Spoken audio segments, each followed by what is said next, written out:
ਸਤਿ ਸ਼੍ਰੀ ਅਕਾਲ। ਤੁਸੀਂ ਦੇਖ ਰਹੇ ਹੋ ਸਾਂਝਾ ਟੀਵੀ। ਮੈਂ ਹਾਂ ਤੁਹਾਡੇ ਨਾਲ ਅਰਸ਼ਦੀਪ ਤੇ ਤੁਹਾਡਾ ਸਾਰਿਆਂ ਦਾ ਪ੍ਰੋਗਰਾਮ ਸਟ੍ਰੇਟ ਟਾਕ ਸਿੱਧੀ ਗੱਲ ਦੇ ਵਿੱਚ ਸਵਾਗਤ ਹੈ।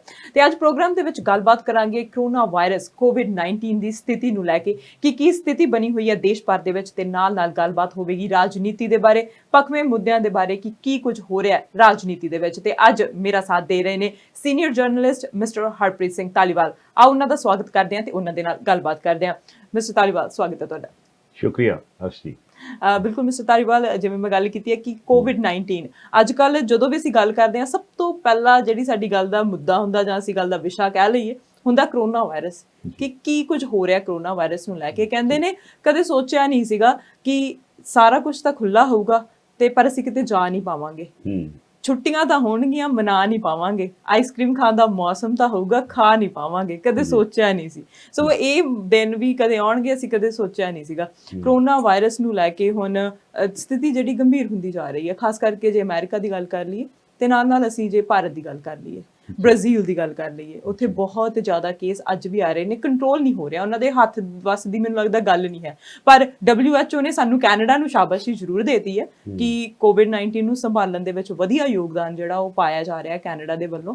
ਤੇ WHO ਨੇ ਕਿਹਾ, ਪਰ ਉਹਨਾਂ ਨੇ ਇਹ ਵੀ ਨਾਲ ਕਹਿ ਦਿੱਤਾ ਕਿ ਕੋਈ ਵੀ ਦੇਸ਼ ਇਮਿਊਨ ਨਹੀਂ ਹੈਗਾ। ਇਹ ਨਾ ਸੋਚਿਓ ਕਿ ਜੇ ਅਸੀਂ ਕੈਨੇਡਾ ਦੇ ਵਿੱਚ ਕਰੋਨਾ ਵਾਇਰਸ ਦੇ ਕੇਸ ਘਟ ਰਹੇ ਨੇ ਤਾਂ ਇਹ ਨਹੀਂ ਹੈ ਕਿ ਅਸੀਂ ਪੂਰੀ ਤਰ੍ਹਾਂ ਜਿੱਤ ਗਏ ਹੈਗੇ ਆ। ਸਾਨੂੰ ਹਜੇ ਵੀ ਲੋੜ ਹੈਗੀ ਹੈ ਇਸ ਪਾਸੇ ਵੱਲ ਦੇਖਣ ਦੀ। BC ਦੇ ਵਿੱਚ ਅਸੀਂ ਤੀਜੇ ਪੜਾਅ ਦੇ ਵਿੱਚ ਆ ਗਏ ਹੈਗੇ ਆ ਕਿ ਕੈਨੇਡਾ ਭਰ ਦੇ ਵਿੱਚ ਅਸੀਂ ਇੱਕ ਐਗਜ਼ਾਮਪਲ ਸੈੱਟ ਕੀਤੀ ਹੈ ਕਿ BC ਦੇ ਵਿੱਚ ਅਸੀਂ ਬਹੁਤ ਵਧੀਆ ਤਰੀਕੇ ਦੇ ਨਾਲ, ਬੜੀ ਸੂਝ-ਬੂਝ ਦੇ ਨਾਲ, ਸਾਡੇ ਜਿਹੜੇ ਡਾਕਟਰ ਨੇ ਬੋਨੀ ਹੈਨਰੀ, ਏਡਰੀਅਨ ਡਿਕਸ, ਉਹਨਾਂ ਨੇ ਬਹੁਤ ਵਧੀਆ ਤਰੀਕੇ ਨਾਲ ਸਾਨੂੰ ਗਾਈਡਲਾਈਨਸ ਦੱਸੀਆਂ ਤੇ ਅਸੀਂ ਫੋਲੋ ਵੀ ਕਰ ਰਹੇ ਹੈਗੇ ਆ। ਪਰ ਪਿੱਛੇ ਜੇ ਫੇਰ ਇੱਕ ਰਿਲੀਜ਼ ਜਿਹੜੀ ਸਾਨੂੰ ਦਿੱਤੀ ਗਈ ਸੀ ਕਿ 25 ਜੂਨ ਤੋਂ ਲੈ ਕੇ 6 ਜੁਲਾਈ ਤੱਕ 25 ਜੂਨ ਤੋਂ ਲੈ ਕੇ 6 ਜੁਲਾਈ ਤੱਕ ਜੇ ਕੋਈ ਵੀ ਗਿਆ ਹੈ ਕਲੋਨਾ ਵਕੇਸ਼ਨ ਦੇ ਲਈ, ਕੋਈ ਕੈਨੇਡਾ ਡੇ ਮਨਾਉਣ ਗਿਆ ਹੈਗਾ, ਸੋ 25 ਜੂਨ ਤੋਂ 6 ਜੁਲਾਈ ਤੱਕ ਕੋਈ ਵੀ ਜੇ ਕਲੋਨਾ ਕਿਸੇ ਵੀ ਫੰਕਸ਼ਨ ਦੇ ਵਿੱਚ, ਕਿਸੇ ਰੈਸਟੋਰੈਂਟ ਦੇ ਵਿੱਚ ਡਾਊਨਟਾਊਨ ਵਾਲੀ ਸਾਈਡ ਤੇ ਗਿਆ ਤਾਂ ਉਹ ਆਪਣੇ ਆਪ ਨੂੰ ਆਈਸੋਲੇਟ ਕਰ ਸਕਦੇ ਆ ਜੇ ਉਹਨਾਂ ਨੂੰ ਲੱਗਦਾ ਕਿ ਸਾਡੇ ਲੱਛਣ ਹੈਗੇ ਨੇ ਕਰੋਨਾ ਵਾਇਰਸ ਵਾਲੇ। ਸੋ ਇਹ ਰਿਲੀਜ਼ ਜਿਹੜੀ ਉਹ ਜਾਰੀ ਕੀਤੀ ਗਈ ਹੈ ਤੇ ਨਾਲ ਕੇਸ ਜਿਹੜੇ ਨੇ ਉਹ ਵੱਧ ਰਹੇ ਨੇ। ਸੋ ਬਹੁਤ ਕੁਝ ਹੋ ਰਿਹਾ ਹੈ। ਤੁਹਾਡੇ ਮੁਤਾਬਿਕ ਕੀ ਕੁਝ ਹੋ ਰਿਹਾ ਹੈ ਦੇਸ਼ ਭਰ ਦੇ ਵਿੱਚ? ਦੁਨੀਆ ਦੇ ਵਿੱਚ ਅਰਸ਼ੀ ਲਗਾਤਾਰ ਆਫਤਾਂ ਦਾ ਦੌਰ ਜਦੋਂ ਤੋਂ ਦੁਨੀਆ ਬਣੀ ਆ ਲਗਾਤਾਰ ਰਿਹਾ, ਔਰ ਉਸ ਦਾ ਸਾਹਮਣਾ ਵੀ ਮਨੁੱਖ ਆਪਣੀ ਸੂਝ-ਬੂਝ ਨਾਲ ਕਰਦਾ ਰਿਹਾ ਜੀ। ਔਰ ਜਿਉਂ ਸਮੇਂ ਦੀ ਤਬਦੀਲੀ ਹੋਈ, ਨਵੀਆਂ ਕਾਢਾਂ ਆਈਆਂ, ਔਰ ਬਹੁਤ ਸਾਰੀਆਂ ਚੀਜ਼ਾਂ ਤੇ ਖਾਸ ਤੌਰ ਤੇ ਜੇਕਰ ਆਪਾਂ WHO ਦੀ ਗੱਲ ਕਰਦੇ ਹਾਂ, ਉਹਨੇ ਬਹੁਤ ਸਾਰੀਆਂ ਚੀਜ਼ਾਂ ਤੇ ਆਪਣੇ ਇਜਾਦ ਕੀਤੇ, ਆਪਣੇ ਐਕਸਪੈਰੀਮੈਂਟ ਕੀਤੇ ਔਰ ਉਹਨਾਂ ਨਾਲ ਕੰਟਰੋਲ ਵੀ ਕੀਤਾ। ਹੁਣ ਕਰੋਨਾ ਵਾਇਰਸ ਦਾ ਜਿਹੜਾ ਲੇਟੈਸਟ ਨਵਾਂ ਸਾਡਾ ਸੱਪ ਵਾਂਗੂ ਪਣ ਫੈਲਾ ਕੇ ਜਿਹੜਾ ਦੁਨੀਆ ਦੇ ਖੜਾ, ਉਹ ਇਸ ਕਰਕੇ ਭਿਆਨਕ ਹੁੰਦਾ ਜਾ ਰਿਹਾ ਹੈ ਕਿਉਂਕਿ ਇਸ ਦਾ ਹੱਲ ਕੋਈ ਨਹੀਂ ਅਜੇ ਤੱਕ, ਵੈਕਸੀਨੇਸ਼ਨ ਕੋਈ ਨਹੀਂ ਹੈ ਜੀ। ਔਰ ਜਿੱਥੋਂ ਚਾਈਨਾ ਤੋਂ ਇਹ ਫੈਲਿਆ ਸੀ, ਉਹ ਚਾਈਨਾ ਦੇ ਵਿੱਚ ਇੱਕੋ ਦਮ ਇਸ ਦਾ ਬੰਦ ਹੋ ਜਾਣਾ ਤੇ ਬਾਕੀ ਮੁਲਕਾਂ ਦੇ ਵਿੱਚ ਫੈਲ ਜਾਣਾ, ਜਿੱਥੇ ਬਹੁਤ ਸਾਰੇ ਸ਼ੰਕੇ ਖੜੇ ਕਰਦਾ, ਜਿੱਥੇ ਦੇਸ਼ਾਂ ਦੇ ਵਿੱਚ ਆਪਸੀ ਕਿਤੇ ਨਾ ਕਿਤੇ ਸ਼ੀਤ ਯੁੱਧ ਦੀਆਂ ਉਹ ਸੰਭਾਵਨਾਵਾਂ ਨੂੰ ਵੀ ਪ੍ਰਗਟ ਕਰਦਾ। ਔਰ ਉੱਥੇ ਇਸ ਦਾ ਪ੍ਰਕੋਪ ਦੁਨੀਆ ਦੇ ਵਿੱਚ ਲਗਾਤਾਰ ਵਧਣਾ। ਪਹਿਲਾਂ ਲੋਕ ਇਸ ਤੋਂ ਡਰੇ ਬੜੇ, ਪਰ ਜਿਉਂ ਸਮਾਂ ਬੀਤਦਾ ਗਿਆ ਤੇ ਲੋਕ ਇਸ ਤੋਂ ਸੁਚੇਤ ਹੋਣੇ ਘੱਟ ਹੋ ਗਏ ਆ ਜੀ, ਪਰ ਕੇਸਾਂ ਦੀ ਗਿਣਤੀ ਲਗਾਤਾਰ ਵੱਧ ਰਹੀ ਹੈ। ਹੁਣ ਦੁਨੀਆ ਦੇ ਵਿੱਚ ਤੁਸੀਂ ਅੰਦਾਜ਼ਾ ਲਾਓ ਵੀ ਕਿੱਥੇ ਤੱਕ ਗੱਲ ਕਰੋੜਾਂ ਤੋਂ ਉੱਪਰ ਚਲੀ ਗਈ ਹੈ। ਦੁਨੀਆ ਦੀ ਮਹਾਸ਼ਕਤੀ ਯੂਨਾਈਟਿਡ ਸਟੇਟਸ ਆਫ ਅਮਰੀਕਾ, ਜਿਹੜਾ ਦੁਨੀਆ ਦਾ ਇੱਕ ਥਾਣੇਦਾਰ ਦੇ ਤੌਰ ਤੇ ਜਾਣਿਆ ਜਾਂਦਾ ਸੀ, ਉਸ ਤੋਂ ਵੀ ਕਰੋਨਾ ਕਿਸਮ ਦਾ ਅਪਰਾਧੀ ਉਹਦੇ ਤੇ ਭਾਰੂ ਹੋ ਗਿਆ। ਹੁਣ ਜਿਸ ਤਰੀਕੇ ਨਾਲ 33 ਲੱਖ ਦੇ ਕਰੀਬ ਕੇਸ ਉੱਥੇ ਹੋ ਚੁੱਕੇ ਆ ਔਰ ਉਹਨਾਂ ਦੇ 1.5 ਲੱਖ ਦੇ ਕਰੀਬ ਮੌਤਾਂ ਵੀ ਹੋ ਚੁੱਕੀਆਂ ਨੇ। ਔਰ ਦੂਸਰੇ ਥਾਂ ਤੇ ਇਸ ਵੇਲੇ ਬ੍ਰਾਜ਼ੀਲ ਚੱਲਦਾ, ਮੇਰੇ ਖਿਆਲ ਨਾਲ 18 ਲੱਖ ਕੇਸ ਉੱਥੇ ਵੀ ਔਰ 70,000 ਮੌਤਾਂ ਉੱਥੇ ਵੀ ਹੋ ਗਈਆਂ। ਭਾਰਤ ਆਬਾਦੀ ਦੇ ਵਿੱਚ ਤਾਂ ਦੁਨੀਆ ਦੇ ਲੀਡ ਕਰ ਰਿਹਾ ਚਾਈਨਾ ਤੋਂ ਬਾਅਦ, ਪਰ ਜਿਸ ਤਰੀਕੇ ਨਾਲ ਲੀਡ ਕਰੋਨਾ ਵਾਇਰਸ 'ਚ ਕਰ ਰਿਹਾ, ਇਹ ਵੀ ਬੜੀ ਅਤਕਥਨੀ ਜੀ, ਦੇਖਣ ਵੱਖਣ ਰੋਚਕ ਦੀ ਗੱਲ ਲੱਗਦੀ ਆ। ਇਸ ਵੇਲੇ ਜਦੋਂ ਆਪਾਂ ਡਾਟੇ ਦੇਖਦੇ ਹਾਂ, ਪਹਿਲਾਂ ਬ੍ਰਾਜ਼ੀਲ ਤੋਂ ਬਾਅਦ ਰਸ਼ੀਆ ਦਾ ਨੰਬਰ ਆਉਂਦਾ ਸੀ, ਪਰ ਇੰਡੀਆ ਨੇ ਰਸ਼ੀਆ ਨੂੰ ਓਵਰਲੈਪ ਕਰਕੇ, ਜਿਵੇਂ ਹੁਣ ਦੇ ਲੇਟੈਸਟ ਜਿਹੜੇ ਡਾਟੇ ਆ ਰਹੇ ਆ ਕਿ 8,24,000 ਕੁਛ ਕੇਸ ਇਸ ਵੇਲੇ ਇੰਡੀਆ 'ਚ ਹੋ ਚੁੱਕਿਆ।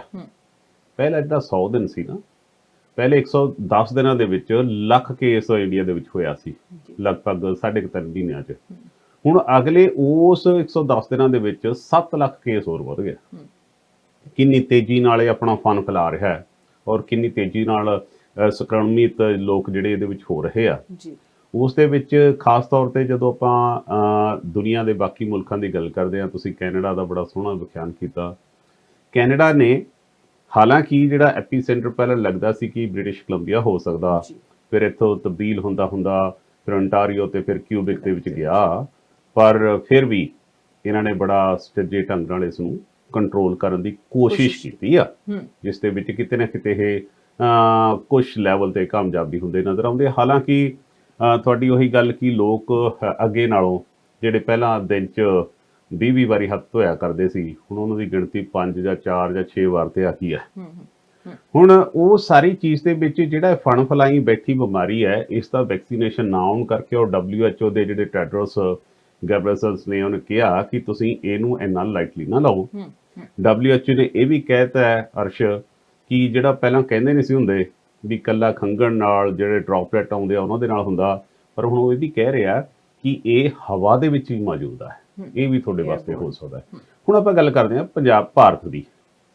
ਭਾਰਤ ਦੇ ਵਿੱਚ ਜਿਸ ਤਰੀਕੇ ਨਾਲ ਇਹ ਕੇਸ ਵਧਣੇ ਸ਼ੁਰੂ ਹੋਏ, ਪਹਿਲਾਂ ਤਾਂ ਹੈਰਾਨੀ ਦੀ ਗੱਲ ਇਹ ਸੀ ਕਿ ਦੁਨੀਆ ਦਾ ਪ੍ਰਬੰਧ ਕਰ ਰਹੇ ਸੀ ਕਿ ਲੈਬੋਰਟਰੀਆਂ ਬਣਾਉਣੀਆਂ ਨੇ ਜਾਂ ਫਿਰ 10-10 ਹਜ਼ਾਰ ਦੇ ਬੈੱਡ ਬਣਾਉਣੇ ਆ ਜਾਂ ਫਿਰ ਟ੍ਰੇਨਾਂ ਦੇ ਵਿੱਚ ਆਪਾਂ ਹਸਪਤਾਲ ਡਿਵੈਲਪ ਕਰਨੇ ਆ। ਸਾਡੇ ਉੱਥੇ ਥਾਲੀਆਂ ਡਿਵੈਲਪ ਕਰ ਰਹੇ ਸੀ, ਚਮਚੇ ਡਿਵੈਲਪ ਕਰ ਰਹੇ ਸੀ, ਜਾਂ ਫਿਰ ਵੱਡੇ ਵੱਡੇ ਮੰਤਰੀ ਸੰਤਰੀ ਕੰਧਾਂ ਦੇ ਖੜ ਖੜ ਕੇ ਕਰੋਨਾ ਗੋ ਦੀ ਭਗਤੀ ਕਰ ਰਹੇ ਸੀ। ਸੋ ਉਸ ਦੇਸ਼ ਦੇ ਵਿੱਚ ਜਿਸ ਤਰੀਕੇ ਨਾਲ ਬੜਾ ਹੀ ਇੱਕ ਲਫ਼ਜ਼ ਹੈ ਨਲਾਇਕੀ ਵਾਲਾ, ਜਿਹੜਾ ਉਹਨਾਂ ਨੇ ਇਸ ਤਰ੍ਹਾਂ ਦਾ ਰਿਸਪੌਂਸ ਇਹਨੂੰ ਕੀਤਾ, ਉਸ ਦੇ ਚੱਲਦਿਆਂ ਹੁਣ ਤੁਸੀਂ ਦੇਖੋ ਕਿੰਨੀ ਤੇਜ਼ੀ ਦੇ ਨਾਲ ਇਹ ਕਰੋਨਾ ਵਾਇਰਸ ਨੇ ਭਾਰਤ ਨੂੰ ਤੇਜ਼ੀ ਦੇ ਨਾਲ ਜਕੜ ਦੇ ਵਿੱਚ ਲੈ ਰਿਹਾ ਹੈ। ਪਰ ਜਦ ਦੂਜੇ ਪਾਸੇ ਤੁਸੀਂ ਦੇਖਦੇ ਹੋ, ਇਹ ਵੀ ਨਹੀਂ ਲੱਗਦਾ ਕਿ ਉਹ ਅਜੇ ਵੀ ਬਹੁਤ ਸੰਜੀਦ ਨੇ, ਉਹ ਆਪੋ ਆਪਣੇ ਦੂਸਰਿਆਂ ਦੇ ਦੋਸ਼ ਪ੍ਰਤੀਦੋਸ਼ ਲਾ ਰਹੇ ਨੇ। ਹਾਲਾਂਕਿ ਚਾਹੀਦਾ ਇਹ ਸੀ ਕਿ ਜਦੋਂ ਤੁਸੀਂ ਲਾਕਡਾਊਨ ਕਰ ਰਹੇ ਹੋ, ਸਾਰੀਆਂ ਸਟੇਟਾਂ ਨੂੰ, ਉਹਨਾਂ ਦੇ ਮੁੱਖ ਮੰਤਰੀਆਂ ਨੂੰ, ਉਹਨਾਂ ਨੂੰ ਇੱਕ ਤੁਸੀਂ ਭਰੋਸੇ ਦੇ ਵਿੱਚ ਲਓ, ਫਿਰ ਉਸ ਲਾਕਡਾਊਨ ਨੂੰ ਤੁਸੀਂ ਉੱਥੋਂ ਜਾਰੀ ਕਰੋ। ਪਰ ਉੱਥੇ ਹੁਣ ਜਿਸ ਤਰੀਕੇ ਨਾਲ ਉੱਥੇ ਡੈਮੋਕ੍ਰੇਸੀ ਦਾ ਖਾਤਮਾ ਹੁੰਦਾ ਜਾ ਰਿਹਾ ਹੈ, ਇੱਕੋ ਥਾਂ ਤੋਂ ਹੁਕਮ ਹੁੰਦਾ ਹੈ, ਬਾਕੀ ਸਾਰੇ ਦੇਖਦੇ ਰਹਿ ਜਾਂਦੇ ਆ। ਉਹਨਾਂ ਸਾਰੀਆਂ ਚੀਜ਼ਾਂ ਦੇ ਵਿੱਚ ਦਿੱਲੀ ਵਰਗਾ ਜਿਹੜਾ ਕੈਪੀਟਲ ਹੈ, ਉਹ ਇੰਨੀ ਬੁਰੀ ਤਰ੍ਹਾਂ ਕਰੋਨਾ ਵਾਇਰਸ ਦੇ ਜਕੜ 'ਚ ਆ ਗਿਆ। ਮਹਾਰਾਸ਼ਟਰ ਜਿਹੜੀ ਸਾਡੀ ਇਕਨੋਮੀ ਦੀ ਕੈਪੀਟਲ ਹੈ, ਉਹਦੇ ਵਿੱਚ ਆ ਗਈ ਹੈ। ਹੁਣ ਤਾਂ ਲੇਟੈਸਟ ਖਬਰ ਇਹ ਵੀ ਹੈ ਕਿ ਸਾਡਾ ਮੈਗਾ ਸਟਾਰ ਹੈ ਜਿਹੜਾ ਦੁਨੀਆ ਦੇ ਵਿੱਚ, ਜਿਹਦਾ ਨਾਂ ਹੈ ਅਮਿਤਾਭ ਬੱਚਨ ਤੇ ਉਹਨਾਂ ਦਾ ਬੇਟਾ ਅਭਿਸ਼ੇਕ ਬੱਚਨ, ਦੋਏ ਹੀ ਕਰੋਨਾ ਪੋਜ਼ਿਟਿਵ ਆ ਗਏ ਆ। ਉਹਨਾਂ ਨੂੰ ਨਾਨਾਵਤੀ ਹਸਪੀਟਲ ਮੁੰਬਈ, ਜਿਹਨੂੰ ਆਪਾਂ ਬੰਬੇ ਨੂੰ ਮੁੰਬਈ ਬੋਲਦੇ ਹਾਂ, ਉਸ ਦੇ ਵਿੱਚ ਦਾਖਲ ਕਰਾਇਆ ਗਿਆ। ਉਸ ਦੇ ਨਾਲ ਬੜੀ ਚਰਚਾ ਹੋਈ ਆ, ਸਾਰੇ ਪਾਸੇ ਮੀਡੀਆ ਦੇ ਵਿੱਚ ਬੜਾ ਜ਼ੋਰ ਲੱਗਿਆ ਹੈ ਇਸ ਗੱਲ ਦਾ ਵੀ ਉਹਨਾਂ ਦੀ ਮਿੰਟ ਦੀ ਖਬਰ। ਹਾਲਾਂਕਿ ਜੇਕਰ ਆਪਾਂ ਦੂਜੇ ਪਾਸੇ ਦੇਖਦੇ ਹਾਂ ਤਾਂ ਬਹੁਤ ਸਾਰੇ ਲੋਕਾਂ ਦੀਆਂ ਅਜਾਈ ਜਾਨਾਂ ਗਈਆਂ ਨੇ, ਇਹਦੇ ਵਿਚਾਰੇ ਸੜਕਾਂ ਤੇ ਰੁਲਦੇ ਰਹੇ ਆ, ਜਿਨ੍ਹਾਂ ਦਾ ਸਰਕਾਰ ਨੇ ਪ੍ਰਬੰਧ ਤੱਕ ਕੋਈ ਨਹੀਂ ਕੀਤਾ। ਕਰੋੜਾਂ ਦੀ ਗਿਣਤੀ 'ਚ ਕੋਈ 1000 ਕਿਲੋਮੀਟਰ, ਕੋਈ 800 ਕਿਲੋਮੀਟਰ ਤੁਰ ਕੇ ਆਪਣੇ ਛੋਟੇ ਛੋਟੇ ਬੱਚਿਆਂ ਨੂੰ ਗੋਦੀਆਂ ਚੱਕ ਕੇ ਸਿਰ ਤੇ ਸਮਾਨ ਰੱਖ ਕੇ ਜਾਂਦੇ ਰਹੇ ਆ, ਉਹਨੂੰ ਕਿਸੇ ਨੇ ਨਹੀਂ ਪੁੱਛਿਆ। ਹੁਣ ਜਦੋਂ ਉਹ ਆਪਣੇ ਤੇ ਵੱਡਿਆਂ ਦੇ ਪੈਣ ਲੱਗੀ, ਕਹਿੰਦਾ ਜਿਹੜੇ ਰੋਗ ਨਾਲ ਬੱਕਰੀ ਮਰ ਗਈ ਉਹੀ ਰੋਗ ਭਟੋਰੇ ਨੂੰ, ਜਦੋਂ ਹੁਣ ਇਹਨਾਂ ਨੂੰ ਲੱਗਣ ਲੱਗ ਗਿਆ, ਫਿਰ ਇਹਨਾਂ ਨੂੰ ਸਚੇਤ ਆ ਗਈ। ਹੁਣ ਪੰਜਾਬ ਦਾ ਆਪਾਂ ਜੇਕਰ ਗੱਲ ਕਰਦੇ ਹਾਂ, ਪੰਜਾਬ ਦੀ ਸਰਕਾਰ ਨੇ ਹਾਲਾਂਕਿ ਇਸ ਸੰਦਰਭ 'ਚ ਕਾਫੀ ਸਟੈਪ ਚੱਕੇ। ਸਟਾਰਟਿੰਗ 'ਚੋਂ ਇਹਨਾਂ ਨੇ ਉਹ ਸਟੈਪ ਲਏ ਜਿਹੜੇ ਬਾਕੀ ਸਟੇਟਾਂ ਨੇ ਨਹੀਂ ਲਏ ਸੀ। ਪਰ ਜੇਕਰ ਪੰਜਾਬ ਦੇ ਡਾਟਿਆਂ ਤੇ ਆਪਾਂ ਨਿਗਾਹ ਮਾਰ ਕੇ ਦੇਖਦੇ ਹਾਂ ਅਰਸ਼, ਤਾਂ 14 ਤਾਂ ਮੇਰੇ ਖਿਆਲ ਨਾਲ PCS ਅਫਸਰ, 2 IAS ਅਫਸਰ ਔਰ ਕਿੰਨੇ ਹੀ ਹੋਰ ਐਗਜ਼ਾਮਪਲਾਂ ਨੇ। ਲੁਧਿਆਣੇ ਦਾ ਅਫਸਰ ਤੁਹਾਨੂੰ ਯਾਦ ਹੋਣਾ, DCP ਅਨਿਲ ਕੋਹਲੀ, ਉਹ ਵਿਚਾਰਾ ਲੋਕਾਂ ਦੀ ਸੇਵਾ ਕਰਦਾ ਹੋਇਆ ਕਰੋਨਾ ਪੀੜਤ ਹੋਇਆ ਤੇ ਆਖਰ ਉਸਨੇ ਜਾਨ ਦੇ ਦਿੱਤੀ। ਇੱਕ DDPO ਪਹਿਲਾਂ ਇਸੇ ਚੱਕਰ ਦੇ ਵਿੱਚ ਮਾਰੇ ਗਏ। ਹੁਣ ਇਸ ਵੇਲੇ ਵੀ ਪੰਜਾਬ ਦੇ ਵਿੱਚ ਜਿਹੜੇ ਮੂਹਰੇ ਹੋ ਕੇ, ਚਾਹੇ ADC ਨੇ, ਕੋਈ STM ਨੇ, ਉਹਨਾਂ ਨੂੰ ਵੱਡੇ ਪੱਧਰ ਤੇ ਇਹ ਕਰੋਨਾ ਇਸ ਵੇਲੇ ਫੈਲਿਆ ਹੋਇਆ। ਪਰ ਇਹਨਾਂ ਸਾਰੀਆਂ ਚੀਜ਼ਾਂ ਦੇ ਵਿੱਚ ਦੇਖਣ ਵਾਲੀ ਗੱਲ ਇਹ ਹੈ ਕਿ ਲੋਕ ਇਹਦੇ ਵਿੱਚ ਕਿੰਨਾ ਸਾਥ ਦੇ ਰਹੇ ਨੇ। ਕੀ ਲੋਕ ਇਹਦੇ ਪ੍ਰਤੀ ਸੁਚੇਤ ਨੇ? ਉਹਨਾਂ ਨੂੰ ਲੱਗਦਾ ਕਿ ਸਰਕਾਰ ਦੀ ਜ਼ਿੰਮੇਵਾਰੀ ਹੈ ਕਰੋਨਾ ਮਾਰਨਾ, ਵੀ ਉਹਦਾ ਸ਼ਿਕਾਰ ਕਰਨ, ਸਾਡੀ ਕੋਈ ਜ਼ਿੰਮੇਵਾਰੀ ਨਹੀਂ ਹੈ। ਉਹਨਾਂ ਸਾਰੀਆਂ ਚੀਜ਼ਾਂ 'ਚ ਜਿੱਥੇ ਲੋਕ ਜ਼ਿੰਮੇਵਾਰੀ ਦਿਖਾ ਰਹੇ ਨੇ, ਉੱਥੇ ਜਿਹੜੇ ਪਬਲਿਕ ਤੌਰ ਤੇ ਇੱਕ ਫਿਗਰ ਹੁੰਦੀ ਆ ਜਿਹਨੂੰ ਲੋਕ ਫੋਲੋ ਕਰਦੇ ਆ, ਉਹਨਾਂ ਦੀਆਂ ਜ਼ਿੰਮੇਵਾਰੀਆਂ ਵੀ ਹੁੰਦੀਆਂ ਨੇ।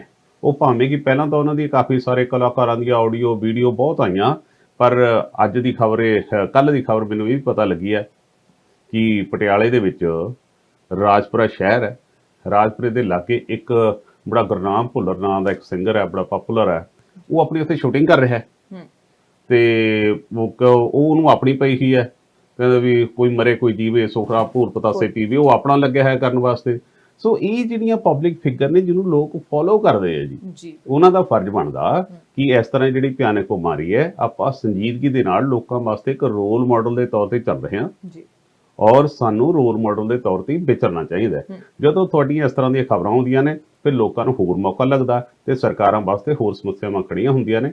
ਸੋ ਇਸ ਦੀ ਗੰਭੀਰਤਾ ਨੂੰ ਸਮਝਦੇ ਹੋਏ ਸਾਰਿਆਂ ਨੂੰ ਰਲ ਮਿਲ ਕੇ ਹੰਬੜਾ ਮਾਰਨਾ ਪੈਣਾ, ਨਹੀਂ ਤਾਂ ਦਿਨੋਂ ਦਿਨ ਇਸ ਦਾ ਕਰੋਪ ਵੱਧਦਾ ਜਾ ਰਿਹਾ ਜੀ। ਬਿਲਕੁਲ, ਇਸ ਦਾ ਜਿਵੇਂ ਤੁਸੀਂ ਦੱਸਿਆ ਕਿ ਕਰੋਪ ਵੱਧਦਾ ਜਾ ਰਿਹਾ, ਵੈਕਸੀਨ ਹਜੇ ਦੀ ਕੋਈ ਵੀ ਨਹੀਂ ਹੈਗੀ, ਹਜੇ ਵੀ ਕਿਹਾ ਜਾ ਰਿਹਾ ਹੈ ਕਿ ਅਗਲੇ ਸਾਲ ਤੱਕ ਹਜੇ ਕੁਝ ਇਹ ਵੀ ਹੋ ਸਕਦਾ ਹੈ ਕਿ ਆਵੇ ਹੀ ਨਾ, ਜਿਵੇਂ ਹੁਣ HIV ਦੀ ਹਜੇ ਤੱਕ ਕੋਈ ਵੈਕਸੀਨ ਨਹੀਂ ਹੈਗੀ, ਪਰ ਉਹਦੇ ਨਾਲ ਹੀ ਕਿਹਾ ਜਾ ਰਿਹਾ ਹੈਗਾ ਕਿ ਸ਼ਾਇਦ ਇਹ ਵੀ ਹੋ ਸਕਦਾ ਹੈ ਕਿ ਸਾਨੂੰ ਜੇ ਵੈਕਸੀਨ ਆਉਂਦੀ ਹੈ ਤਾਂ ਸਾਨੂੰ ਹਰ ਸਾਲ ਵੀ ਇਹਦੇ ਵਾਸਤੇ ਜਿਵੇਂ ਆਪਾਂ ਫਲੂ ਦਾ ਇੰਜੈਕਸ਼ਨ ਲਗਵਾਉਂਦੇ ਆ, ਸ਼ਾਇਦ ਹਰੇਕ ਸਾਲ ਲਗਵਾਉਣਾ ਪਵੇ, ਸ਼ਾਇਦ ਇਹਦੀ ਵੈਕਸੀਨ ਕਦੇ ਆਵੇ ਹੀ ਨਾ। ਸੋ ਇਹ ਚੀਜ਼ਾਂ ਜਿਹੜੀਆਂ ਨੇ ਉਹ ਸਾਨੂੰ ਨਵਾਂ ਨਾਰਮਲ ਦੇ ਵਿੱਚ ਲੈ ਕੇ ਜਾਂਦੀਆਂ ਨੇ ਕਿ ਅਸੀਂ ਨਵੀਂ ਜ਼ਿੰਦਗੀ ਨੂੰ ਕਿਵੇਂ ਜਿਉਣਾ ਹੈਗਾ ਮਾਸਕ ਲਾ ਕੇ। ਪਰ ਮਾਸਕ ਲਗਾ ਕੇ ਕਈ ਲੋਕ ਕਹਿੰਦੇ ਆ ਕਿ ਕਈਆਂ ਨੇ ਮਾਸਕ ਤਾਂ ਲਗਾਇਆ ਜਾਂ ਇੱਕ ਕੰਨ ਦੇ ਉੱਤੇ ਟੰਗਿਆ ਆ ਜਾਂ ਮੂੰਹ ਦੇ ਉੱਤੇ ਥੱਲੇ ਰੱਖਿਆ ਹੋਇਆ ਆ ਜਾਂ ਸਿਰਫ ਨੱਕ ਤੋਂ ਥੱਲੇ ਰੱਖਿਆ ਆ। ਸੋ ਮਾਸਕ ਜਿਹੜਾ ਹੈਗਾ ਉਹ ਜ਼ਰੂਰੀ ਕਰ ਦਿੱਤਾ ਗਿਆ ਆ। ਹੁਣ ਤਾਂ ਜੇ ਅਸੀਂ ਟੋਰਾਂਟੋ ਦੀ ਗੱਲ ਕਰੀਏ, ਉੱਥੇ ਓਨਟਾਰੀਓ ਦੇ ਵਿੱਚ ਕਈ ਜਿਹੜੀਆਂ ਉਹਨਾਂ ਦੇ ਹੈਗੀਆਂ ਸਟੇਟਸ, ਉਹਦੇ ਵਿੱਚ ਉਹਨਾਂ ਨੇ ਕਿਹਾ ਹੈਗਾ ਆ ਕਿ ਅਸੀਂ ਇਨਡੋਰ ਮਾਸਕ ਜਿਹੜੇ ਜ਼ਰੂਰੀ ਕਰ ਦਿੱਤੇ ਨੇ, ਉੱਥੇ ਜੁਰਮਾਨੇ ਵੀ ਲੱਗਣੇ ਨੇ। ਪਰ ਅਸੀਂ BC ਦੇ ਵਿੱਚ ਥੋੜਾ ਵੱਖਰਾ ਜਿਹੜਾ ਚੱਲ ਰਹੇ ਹੈਗੇ ਆ, ਉਹ ਕਹਿ ਰਹੇ ਆ ਕਿ ਮਾਸਕ ਤੁਸੀਂ ਲਗਾਓ, ਦੂਰੀ ਬਣਾ ਕੇ ਰੱਖੋ, ਪਰ ਅਸੀਂ ਮੈਂਡੇਟਰੀ ਨਹੀਂ ਕਰਾਂਗੇ, ਅਸੀਂ ਜੁਰਮਾਨੇ ਨਹੀਂ ਲਗਾਵਾਂਗੇ। ਸੋ ਅਸੀਂ ਜਦੋਂ ਤੁਸੀਂ ਗੱਲ ਦੇ ਵਿੱਚ ਗੱਲ ਕੀਤੀ ਹੈ ਲੋਕਡਾਊਨ ਦੀ, ਕਿ ਲੋਕਡਾਊਨ ਕੀਤਾ ਗਿਆ ਸੀ, ਅਸੀਂ ਕਦੇ ਲੋਕਡਾਊਨ ਕੀਤਾ ਹੀ ਨਹੀਂ ਜੀ। ਕਹਿੰਦੇ ਜਦੋਂ ਲੋਕਡਾਊਨ ਤੋਂ ਬਾਅਦ ਲੋਕਾਂ ਨੇ ਘਰੋਂ ਬਾਹਰ ਨਿਕਲਣਾ, ਕਿਉਂਕਿ ਇੱਕ ਵਾਰ ਤੁਸੀਂ ਜਦੋਂ ਕਿਸੇ ਨੂੰ ਇੱਕ ਪਿੰਜਰੇ ਦੇ ਵਿੱਚ ਕੈਦ ਕਰ ਦਿੰਦੇ ਆ, ਭੱਜ ਕੇ ਬਾਹਰ ਨਿਕਲਦਾ ਹੈ।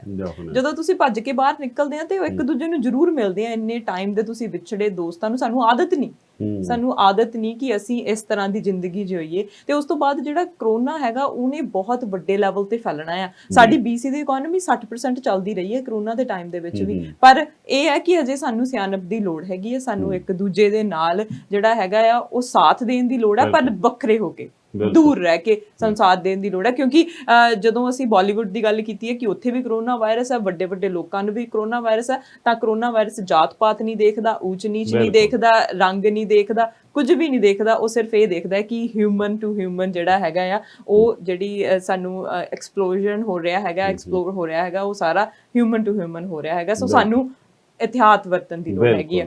ਕਰੋਨਾ ਵਾਇਰਸ ਬਾਰੇ ਤਾਂ ਜਿੰਨੀਆਂ ਵੀ ਗੱਲਾਂ ਕਰ ਲਈਏ ਉਨੀਆਂ ਘੱਟ ਨੇ ਹਰਪ੍ਰੀਤ ਜੀ। ਜੇ ਅਸੀਂ ਹੁਣ ਰਾਜਨੀਤੀ ਤੇ ਵਾਪਸ ਆ ਜਾਈਏ ਤੇ ਸ਼ੁਰੂਆਤ ਕਰ ਲਈਏ ਅਸੀਂ ਪੰਜਾਬ ਤੋਂ, ਜਾਂ ਅਸੀਂ ਜੇ ਗੱਲ ਕਰ ਲਈਏ ਇੰਡੀਆ ਤੋਂ, ਇੰਡੀਆ ਦੀ ਗੱਲ ਕਰੀਏ ਤਾਂ ਉੱਥੇ ਜਿਹੜੇ ਸਾਡੇ ਫਾਰਮਰ DGP ਸੀਗੇ ਸੁਮੇਧ ਸੈਣੀ, ਉਹਨਾਂ ਦੀ ਜੋ ਜ਼ਮਾਨਤ ਸੀ ਉਹ ਰੱਦ ਕਰ ਦਿੱਤੀ ਗਈ ਹੈਗੀ ਹੈ। ਸੋ ਉਹਦੇ ਬਾਰੇ ਕੀ ਕਹਿਣਾ ਤੁਹਾਡਾ? ਅਰਸ਼ ਜੀ, ਅਸਲ 'ਚ ਸੁਮੇਧ ਸੈਣੀ ਇੱਕ ਬਹੁਤ ਇਸ ਤਰ੍ਹਾਂ ਦਾ ਅਫਸਰ ਰਿਹਾ ਜਿਹੜਾ ਆਪਣੀ ਨੌਕਰੀ ਦੇ ਦੌਰਾਨ ਜਾਂ ਫਿਰ ਸ਼ੁਰੂ ਤੋਂ ਜਦੋਂ ਇਹ ਟੈਰਰਿਜ਼ਮ ਦੇ ਵੇਲੇ ਜਦੋਂ ਇਹ ਪੀਕ ਤੇ ਸੀ, ਉਦੋਂ ਤੋਂ ਲੈ ਕੇ ਰਿਟਾਇਰਮੈਂਟ ਤੋਂ ਬਾਅਦ ਤੱਕ ਚਰਚਾ ਦਾ ਵਿਸ਼ਾ ਬਣਿਆ ਹੋਇਆ। ਬਹੁਤ ਸਾਰੇ ਅਫਸਰ ਆਉਂਦੇ ਆ, ਬਹੁਤ ਸਾਰੇ ਅਫਸਰ ਜਾਂਦੇ ਆ, ਪਰ ਬਹੁਤ ਘੱਟ ਹੁੰਦੇ ਆ ਜਿਨ੍ਹਾਂ ਦੇ ਨਾਲ ਇਸ ਤਰ੍ਹਾਂ ਦੀ ਬਹੁਤ ਸਾਰੀਆਂ ਘਟਨਾਵਾਂ ਜਾਂ ਫਿਰ ਇਸ ਤਰ੍ਹਾਂ ਦੇ ਡਿਸਪਿਊਟ ਜੁੜ ਜਾਂਦੇ ਆ ਜੀ। ਉਹਨਾਂ 'ਚੋਂ ਟੌਪ ਲਿਸਟ ਤੇ ਜੇਕਰ ਮੰਨ ਲਈਏ ਤਾਂ ਸੁਮੇਧ ਸੈਣੀ ਸਾਹਿਬ ਨੇ। ਬਿਲਕੁਲ, ਸੁਮੇਧ ਸੈਣੀ ਜਦੋਂ ਪੰਜਾਬ ਦੇ ਵਿੱਚ ਟੈਰਰਿਜ਼ਮ ਦਾ ਮਾਹੌਲ ਸੀ ਤਾਂ ਚੰਡੀਗੜ੍ਹ ਦੇ ਇੱਕ SSP ਦੇ ਤੌਰ ਤੇ ਆਪਣੀ ਜ਼ਿੰਮੇਵਾਰੀ ਨਿਭਾ ਰਹੇ ਸੀ। ਟੈਰਰਿਜ਼ਮ ਦੇ ਵਿੱਚ ਤੁਹਾਨੂੰ ਪਤਾ ਕਿ ਖੜਕੂਬਾਦ ਵੀ ਉੱਧਰੋਂ ਨੁਕਸਾਨ ਕਰਦਾ ਸੀ, ਪੁਲਿਸ ਤੇ ਵੀ ਦੋਸ਼ ਲੱਗਦੇ ਸੀ ਕਿ ਪੰਜਾਬ 'ਚੋਂ ਨਿਰਦੋਸ਼ ਲੋਕਾਂ ਨੂੰ ਚੱਕ ਕੇ ਉਹਨਾਂ ਦਾ ਕਤਲੇਆਮ ਕਰ ਰਹੇ ਸੀ।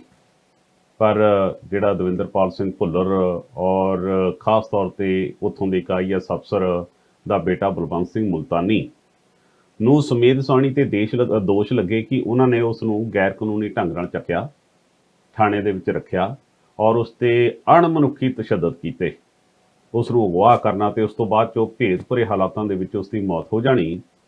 ਇਹ ਬੜਾ ਵੱਡਾ ਮਾਮਲਾ ਪੰਜਾਬ ਦੇ ਵਿੱਚ ਬਣ ਕੇ ਉੱਭਰਦਾ ਰਿਹਾ। ਖਾਸ ਤੌਰ ਤੇ ਜਦੋਂ ਅਕਾਲੀ ਭਾਜਪਾ ਸਰਕਾਰ ਦੂਜੀ ਵਾਰੀ 2012 'ਚ ਬਣੀ ਜੀ, ਅਰਸ਼ ਜੀ 11:30 ਵਜੇ ਸਰਕਾਰ ਆਪਣੀ ਸਹੁੰ ਚੁੱਕ ਸਮਾਗਮ ਸ਼ੁਰੂ ਕਰਦੀ ਹੈ। ਅੱਧੇ ਪੌਣੇ ਘੰਟੇ 'ਚ ਉਹਨਾਂ ਦਾ ਸਮਾਗਮ ਖਤਮ ਹੁੰਦਾ 12 ਵਜੇ, ਤੇ ਸਭ ਤੋਂ ਪਹਿਲੀ ਫਲੈਸ਼ ਇਹ ਖਬਰ ਹੁੰਦੀ ਹੈ 12:30 ਵਜੇ ਕਿ ਜਿਹੜਾ ਸੁਮੇਧ ਸੈਣੀ ਕਥਿਤ ਰੂਪ ਵਿੱਚ ਸਿੱਖਾਂ ਦੇ ਖਿਲਾਫ ਭੁਗਤਣ ਵਾਲਾ ਅਫਸਰ ਸੀ, ਉਸ ਨੂੰ ਸਿੱਖਾਂ ਦੀ ਨੁਮਾਇੰਦਗੀ ਕਰਨ ਦਾ ਠੇਕਾ ਲੈਣ ਵਾਲੀ ਸਰਕਾਰ ਨੇ ਸਭ ਤੋਂ ਪਹਿਲਾਂ ਡੀਜੀਪੀ ਲਾਇਆ। ਲੋਕਾਂ ਦੇ ਵਿੱਚ ਰੋਸ਼ ਬਹੁਤ ਹੋਇਆ। ਉਸ ਤੋਂ ਬਾਅਦ 'ਚ ਉਹ ਸਮੇਧ ਸੈਣੀ ਦੇ ਬਰਗਾੜੀ ਦੇ ਰੂਪ 'ਚ ਜਾਂ ਵੱਖ-ਵੱਖ ਉਹਨਾਂ 'ਚ ਵੀ ਇਹਨਾਂ ਦੇ ਦੋਸ਼ ਲੱਗਦੇ ਰਹੇ। ਪਰ ਜਿਹੜਾ ਇਸ ਵੇਲੇ ਮਾਮਲਾ ਚਰਚਾ ਦਾ ਵਿਸ਼ਾ ਹੈ ਉਹ ਹੈਗਾ ਕਿ ਜਿਹੜਾ ਬਲਵੰਤ ਸਿੰਘ ਮੁਲਤਾਨੀ ਨੂੰ ਗੈਰ ਕਾਨੂੰਨੀ ਤਰੀਕੇ ਦੇ ਨਾਲ ਚੱਕਿਆ ਸੀ, ਇਹਨਾਂ ਦੇ ਖਿਲਾਫ ਕੇਸ ਮਾਣਯੋਗ ਅਦਾਲਤ ਦੇ ਵਿੱਚ ਸੀ। ਉਸ ਮਾਮਲੇ ਦੇ ਵਿੱਚ ਇਹਨਾਂ ਨੂੰ ਐਂਟੀਸਪੇਟਰੀ ਬੇਲ ਮਿਲ ਗਈ ਸੀ ਅਗਵਾਕਾਰੀ ਦੇ ਵਿੱਚ, ਪਰ ਦੂਜੇ ਪਾਸੇ ਇਹਨਾਂ ਨੇ ਇੱਕ ਐਂਟੀਸਪੇਟਰੀ ਬੇਲ ਹੋਰ ਲੈ ਲਈ। ਉਹ ਸੀਗੀ 302 ਧਾਰਾ, ਉਹ ਹੁੰਦੀ ਹੈ ਜਿਸ ਵਿੱਚ ਕਤਲ ਦੇ ਵਿੱਚ ਤੁਸੀਂ ਸ਼ਾਮਲ ਹੋਣਾ। ਪਰ ਇਸ ਵੇਲੇ ਅਦਾਲਤ ਦੇ ਵਿੱਚ ਜਿਹੜੀ ਸੁਣਵਾਈ ਹੋਈ ਉਸ ਦੇ ਵਿੱਚ ਜਿਹੜਾ ਮਦਈ ਧਿਰ ਸੀ ਉਹ ਕਹਿੰਦੇ ਵੀ ਗੱਲ ਇਹ ਹੈ ਕਿ 302 ਪੁਲਿਸ ਨੇ ਇਹਨਾਂ ਤੇ ਲਾਈ ਨਹੀਂ, ਜ਼ਮਾਨਤ ਇਹਨਾਂ ਨੇ ਉਹੀ ਲੈ ਲਈ। ਕੱਲ ਨੂੰ ਇਹ 352 ਦੀ ਲੈ ਲੈਣਗੇ, ਕੱਲ ਨੂੰ ਪਰਸੋਂ 307 ਦੀ ਉਹੀ ਲੈਂਦੇ ਫਿਰੀ ਜਾਣਗੇ। ਸੋ ਉਹ ਸਾਰੀ ਚੀਜ਼ ਦੇ ਵਿੱਚ ਅਦਾਲਤ ਨੇ ਦੋਹਾਂ ਪੱਖਾਂ ਦਾ ਸਾਰੀ ਗੱਲਬਾਤ ਸੁਣਦੇ ਹੋਏ ਇਸ ਗੱਲ ਤੇ ਸਹਿਮਤੀ ਜਾਂ ਇਸ ਗੱਲ ਤੇ ਆਪਣਾ ਫੈਸਲਾ ਦਿੱਤਾ ਕਿ ਉਹਨਾਂ ਦੇ ਜਿਹੜੀ 302 ਹੈ ਉਹਨੂੰ ਅਸੀਂ ਰੱਦ ਕਰਦੇ ਹਾਂ। ਜੇਕਰ ਸਰਕਾਰ ਨੇ ਜਾਂ ਪੁਲਿਸ ਨੇ ਉਸ ਜਾਂਚ ਦੇ ਵਿੱਚ ਪਾਇਆ ਕਿ ਇਹਨਾਂ ਤੇ 302 ਬਣਦੀ ਆ, ਇਹਨਾਂ ਨੂੰ 3 ਦਿਨ ਦਾ ਨੋਟਿਸ ਦਿੱਤਾ ਜਾਊਗਾ। 3 ਦਿਨਾਂ ਦੇ ਨੋਟਿਸ ਦੇ ਵਿੱਚ ਫਿਰ ਜਿਹੜੀ ਪਹਿਲਾਂ ਵਾਲੀ ਐਂਟੀਸਪੇਟਰੀ ਬੇਲ ਹੈ ਉਸ ਨੂੰ ਰੱਦ ਸਮਝਿਆ ਜਾਊ ਤੇ ਸਮੇਧ ਸੈਣੀ ਉਹਨਾਂ ਨੂੰ ਉਸ ਜਾਂਚ ਦੇ ਵਿੱਚ ਪੁਲਿਸ ਦੇ ਨਾਲ ਸਹਿਯੋਗ ਕਰਨਾ ਪੈਣਾ ਹੈ। ਹੁਣ ਸਮੇਧ ਸਿੰਘ ਸੈਣੀ ਜਦੋਂ ਇਹਨਾਂ ਤੇ ਇਹ ਮੁਕੱਦਮਾ ਦਰਜ ਹੋਇਆ ਉਹਨਾਂ ਨੇ ਭੱਜ ਨੱਠ ਕੀਤੀ, ਦੋਸ਼ ਇਹ ਵੀ ਲੱਗੇ ਜਾਂ ਫਿਰ ਖਬਰਾਂ ਇਹ ਵੀ ਆਈਆਂ ਕਿ ਉਹ ਦਿੱਲੀ ਵਿੱਚ ਜਾ ਕੇ ਜਿਹੜੇ ਉਹਨਾਂ ਦੇ ਆਪਣੇ ਆਕਾ ਨੇ ਉਹਨਾਂ ਦੇ ਕੋਲ ਜਾ ਕੇ ਉਹਨਾਂ ਨੇ ਆਪਣੀ ਉਹ ਜੋ ਰਜਮਾਇਸ਼ ਮਿਹਨਤ ਤਰਲਾ ਜੋ ਵੀ ਬੰਦਾ ਕਰਦਾ ਉਹਨੇ ਕੀਤਾ ਵੀ ਮੈਂ ਤਾਂ ਬਹੁਤ ਕੁਝ ਤੁਹਾਡੇ ਵਾਸਤੇ ਕੀਤਾ ਤਾਂ ਮੇਰੇ ਤੇ ਨਵਾਂ ਪੱਗਾ ਪੈ ਗਿਆ। ਉਸ ਮਾਮਲੇ ਵਿੱਚ ਉਸ ਕੋਰਟ ਨੇ ਜਿਸ ਤਰੀਕੇ ਨਾਲ ਪਹਿਲੀ ਕੋਰਟ ਨੇ ਇਹਨਾਂ ਦੇ ਹੱਕ 'ਚ ਫੈਸਲਾ ਦਿੱਤਾ ਸੀ, ਜੁਡੀਸ਼ਰੀ ਤੇ ਵੀ ਕਿਤੇ ਨਾ ਕਿਤੇ ਸਵਾਲ ਖੜੇ ਹੋਏ ਸੀ। ਫਿਰ ਉਹਨਾਂ ਨੇ ਜਿਹੜੀ ਵਿਰੋਧੀ ਇਹਨਾਂ ਦੀ ਧਿਰ ਸੀ ਉਹਨਾਂ ਨੇ ਫਿਰ ਉਹਦੇ ਵਿੱਚ ਅਦਾਲਤ ਦੇ ਵਿੱਚ ਪੇਸ਼ੀ ਆਪਣੀ ਰਿਕੁਐਸਟ ਕੀਤੀ ਕਿ ਇਸ ਅਦਾਲਤ ਤੋਂ ਇਸ ਕੇਸ ਨੂੰ ਤਬਦੀਲ ਕੀਤਾ ਜਾਵੇ। ਹੁਣ ਇਹ ਨਵੀਂ ਅਦਾਲਤ ਦੇ ਵਿੱਚ ਇਹ ਕੇਸ ਸੀ ਜਿਸ ਨੇ ਇਹ ਫੈਸਲਾ ਦਿੱਤਾ। ਉਸ ਫੈਸਲਾ ਹੋਣ ਦੇ ਨਾਲ ਸਮੇਧ ਸੈਣੀ ਦੀਆਂ ਫਿਲਹਾਲ ਸਮੱਸਿਆਵਾਂ ਵੱਧ ਗਈਆਂ ਨੇ। ਹੁਣ ਦੇਖਦੇ ਹਾਂ ਪੰਜਾਬ ਪੁਲਿਸ ਇਸ ਦੇ ਵਿੱਚ ਕੀ 302 ਧਾਰਾ ਜੋੜਦੀ ਹੈ। ਜੇ 300 ਧਾਰਾ 2 ਜੋੜਦੀ ਹੈ ਕੀ ਉਹਨਾਂ ਦੀ ਅਰੈਸਟ ਹੁੰਦੀ ਹੈ? ਜੇ ਉਹ ਅਰੈਸਟ ਹੁੰਦੀ ਹੈ ਤਾਂ ਉਸ ਤੋਂ ਬਾਅਦ 'ਚ ਕਿਸ ਤਰ੍ਹਾਂ ਦੇ ਹਾਲਾਤ ਹੋਣਗੇ। ਔਰ ਸਮੇਧ ਸੈਣੀ ਇਸ ਤਰ੍ਹਾਂ ਦਾ ਅਫਸਰ ਹੈ ਉਹ ਕਿਸੇ ਦਾ ਵੀ ਨਾਮ ਲੈ ਸਕਦਾ ਹੈ ਤੇ ਕਈਆਂ ਦੇ ਕਿੰਗਰਿਆਂ ਨੂੰ ਹੱਥ ਪੈ ਸਕਦਾ ਹੈ। ਜੀ ਬਿਲਕੁਲ। ਤੇ ਬਹੁਤ ਕੁਝ ਜਿਹੜਾ ਹੋ ਰਿਹਾ ਪੰਜਾਬ ਦੀ ਸਿਆਸਤ ਦੇ ਵਿੱਚ, ਆਪਾਂ ਪਿੱਛੇ ਵੀ ਗੱਲ ਕੀਤੀ ਸੀਗੀ ਕਿ ਬਰਗਾੜੀ ਜਿਹੜਾ ਕਾਂਡ ਹੈਗਾ ਉਹਨੂੰ ਲੈ ਕੇ ਬਹੁਤ ਚੀਜ਼ਾਂ ਜਿਹੜੀਆਂ ਨੇ ਉਹ ਸਾਹਮਣੇ ਆ ਰਹੀਆਂ ਨੇ, ਹਜੇ ਵੀ ਆ ਰਹੀਆਂ ਨੇ। ਜਾਂਚ ਜਿਹੜੀ ਉਹ ਕੀਤੀ ਜਾ ਰਹੀ ਹੈਗੀ ਹੈ। ਸੀਬੀਆਈ ਨੇ ਆਪਦੀ ਜਾਂਚ ਜਿਹੜੀ ਹੈਗੀ ਆ ਉਹ ਕੇਸ ਦੀ ਬੰਦ ਕਰਨ ਨੂੰ ਕਿਹਾ ਸੀਗਾ, ਪਰ ਹੁਣ ਜਿਹੜੀ ਸਿੱਟ ਹੈਗੀ ਆ ਉਹਨੇ ਕਿਹਾ ਕਿ ਅਸੀਂ ਜਾਂਚ ਜਾਰੀ ਰੱਖਾਂਗੇ। ਉਹਦੇ ਬਾਰੇ ਕੀ ਵਿਸ਼ੇਸ਼ ਖਬਰ ਹੈ?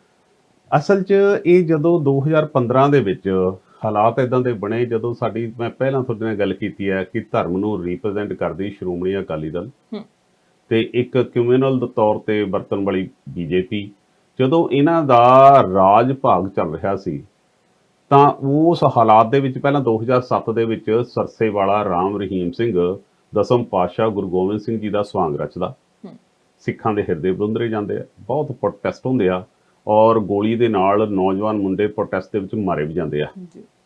ਫਿਰ ਉਸ ਤੋਂ ਬਾਅਦ 'ਚ ਉਹੀ ਸਰਕਾਰ ਜਿਹੜਾ ਇੱਕ ਲਾਈਟਾਂ ਵਾਲਾ ਬਾਬਾ ਹੈ ਜਿਹੜਾ ਫ੍ਰਿਜ 'ਚ ਮਤਲਬ ਕਈ ਸਾਲਾਂ ਦਾ ਦੱਬਿਆ ਪਿਆ, ਉਸ ਮਾਮਲੇ 'ਚ ਵੀ ਸਾਡੇ ਨੌਜਵਾਨਾਂ ਤੇ ਲੁਧਿਆਣੇ 'ਚ ਗੋਲੀ ਚੱਲੀ ਸੀ ਤੇ ਮੁੰਡੇ ਮਾਰੇ ਗਏ ਸੀ।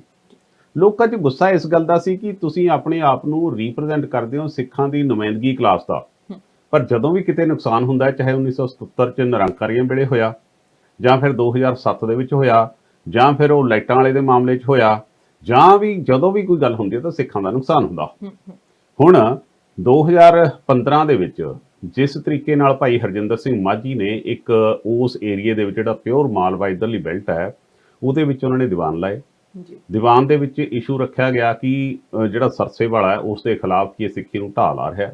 ਖਬਰਾਂ ਇਹ ਸੀ ਕਿ ਉਸ ਦੀਵਾਨ ਦੇ ਵਿੱਚ ਵੱਡੀ ਗਿਣਤੀ 'ਚ ਲੋਕਾਂ ਨੇ ਆਪਣੇ ਲੋਕਟ ਉਤਾਰ ਕੇ ਸਿਰ ਤੇ। ਫਿਰ ਇਹ ਸਰਸੇਵਾਲੇ ਦੀ ਟੀਮ ਨੇ ਸਾਰੀ ਨੇ ਇਕੱਠੀ ਹੋ ਕੇ ਬਣਾਇਆ ਕਿ ਆਪਾਂ ਹੁਣ ਸਿੱਖਾਂ ਦਾ ਨੁਕਸਾਨ, ਉਹਨਾਂ ਦੇ ਧਾਰਮਿਕ ਸੰਸਥਾ ਦਾ ਨੁਕਸਾਨ ਕਰੀਏ।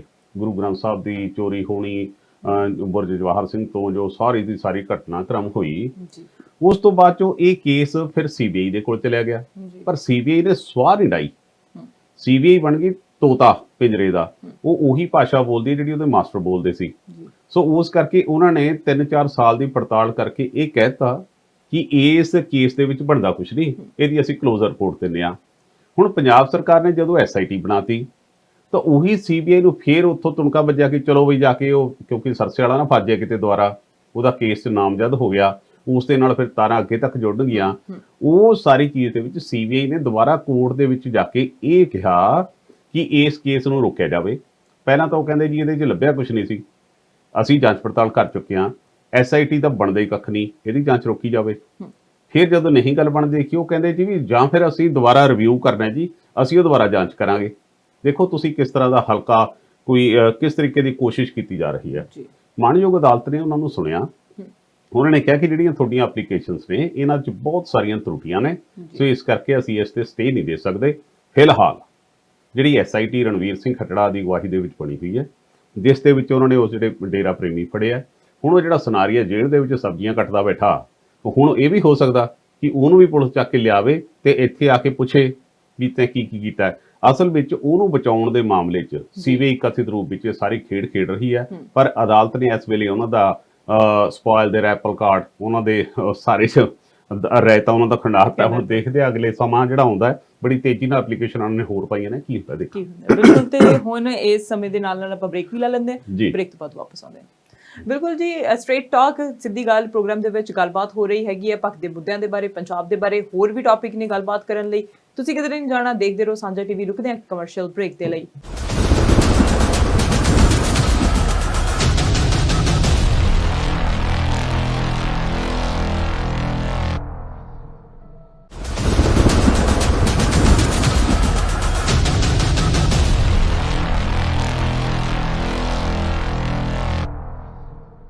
Welcome back after a short break. You are watching Sanjha TV ਤੇ ਪ੍ਰੋਗਰਾਮ ਸਟ੍ਰੇਟ ਟਾਕ ਦੇ ਵਿੱਚ ਅਸੀਂ ਗੱਲਬਾਤ ਕਰ ਰਹੇ ਹੈਗੇ ਪੱਖ ਦੇ ਮੁੱਦਿਆਂ ਦੇ ਬਾਰੇ, ਤੇ ਮੇਰੇ ਨਾਲ ਸਾਥ ਦੇ ਰਹੇ ਨੇ ਮਿਸਟਰ ਹਰਪ੍ਰੀਤ ਸਿੰਘ ਧਾਲੀਵਾਲ।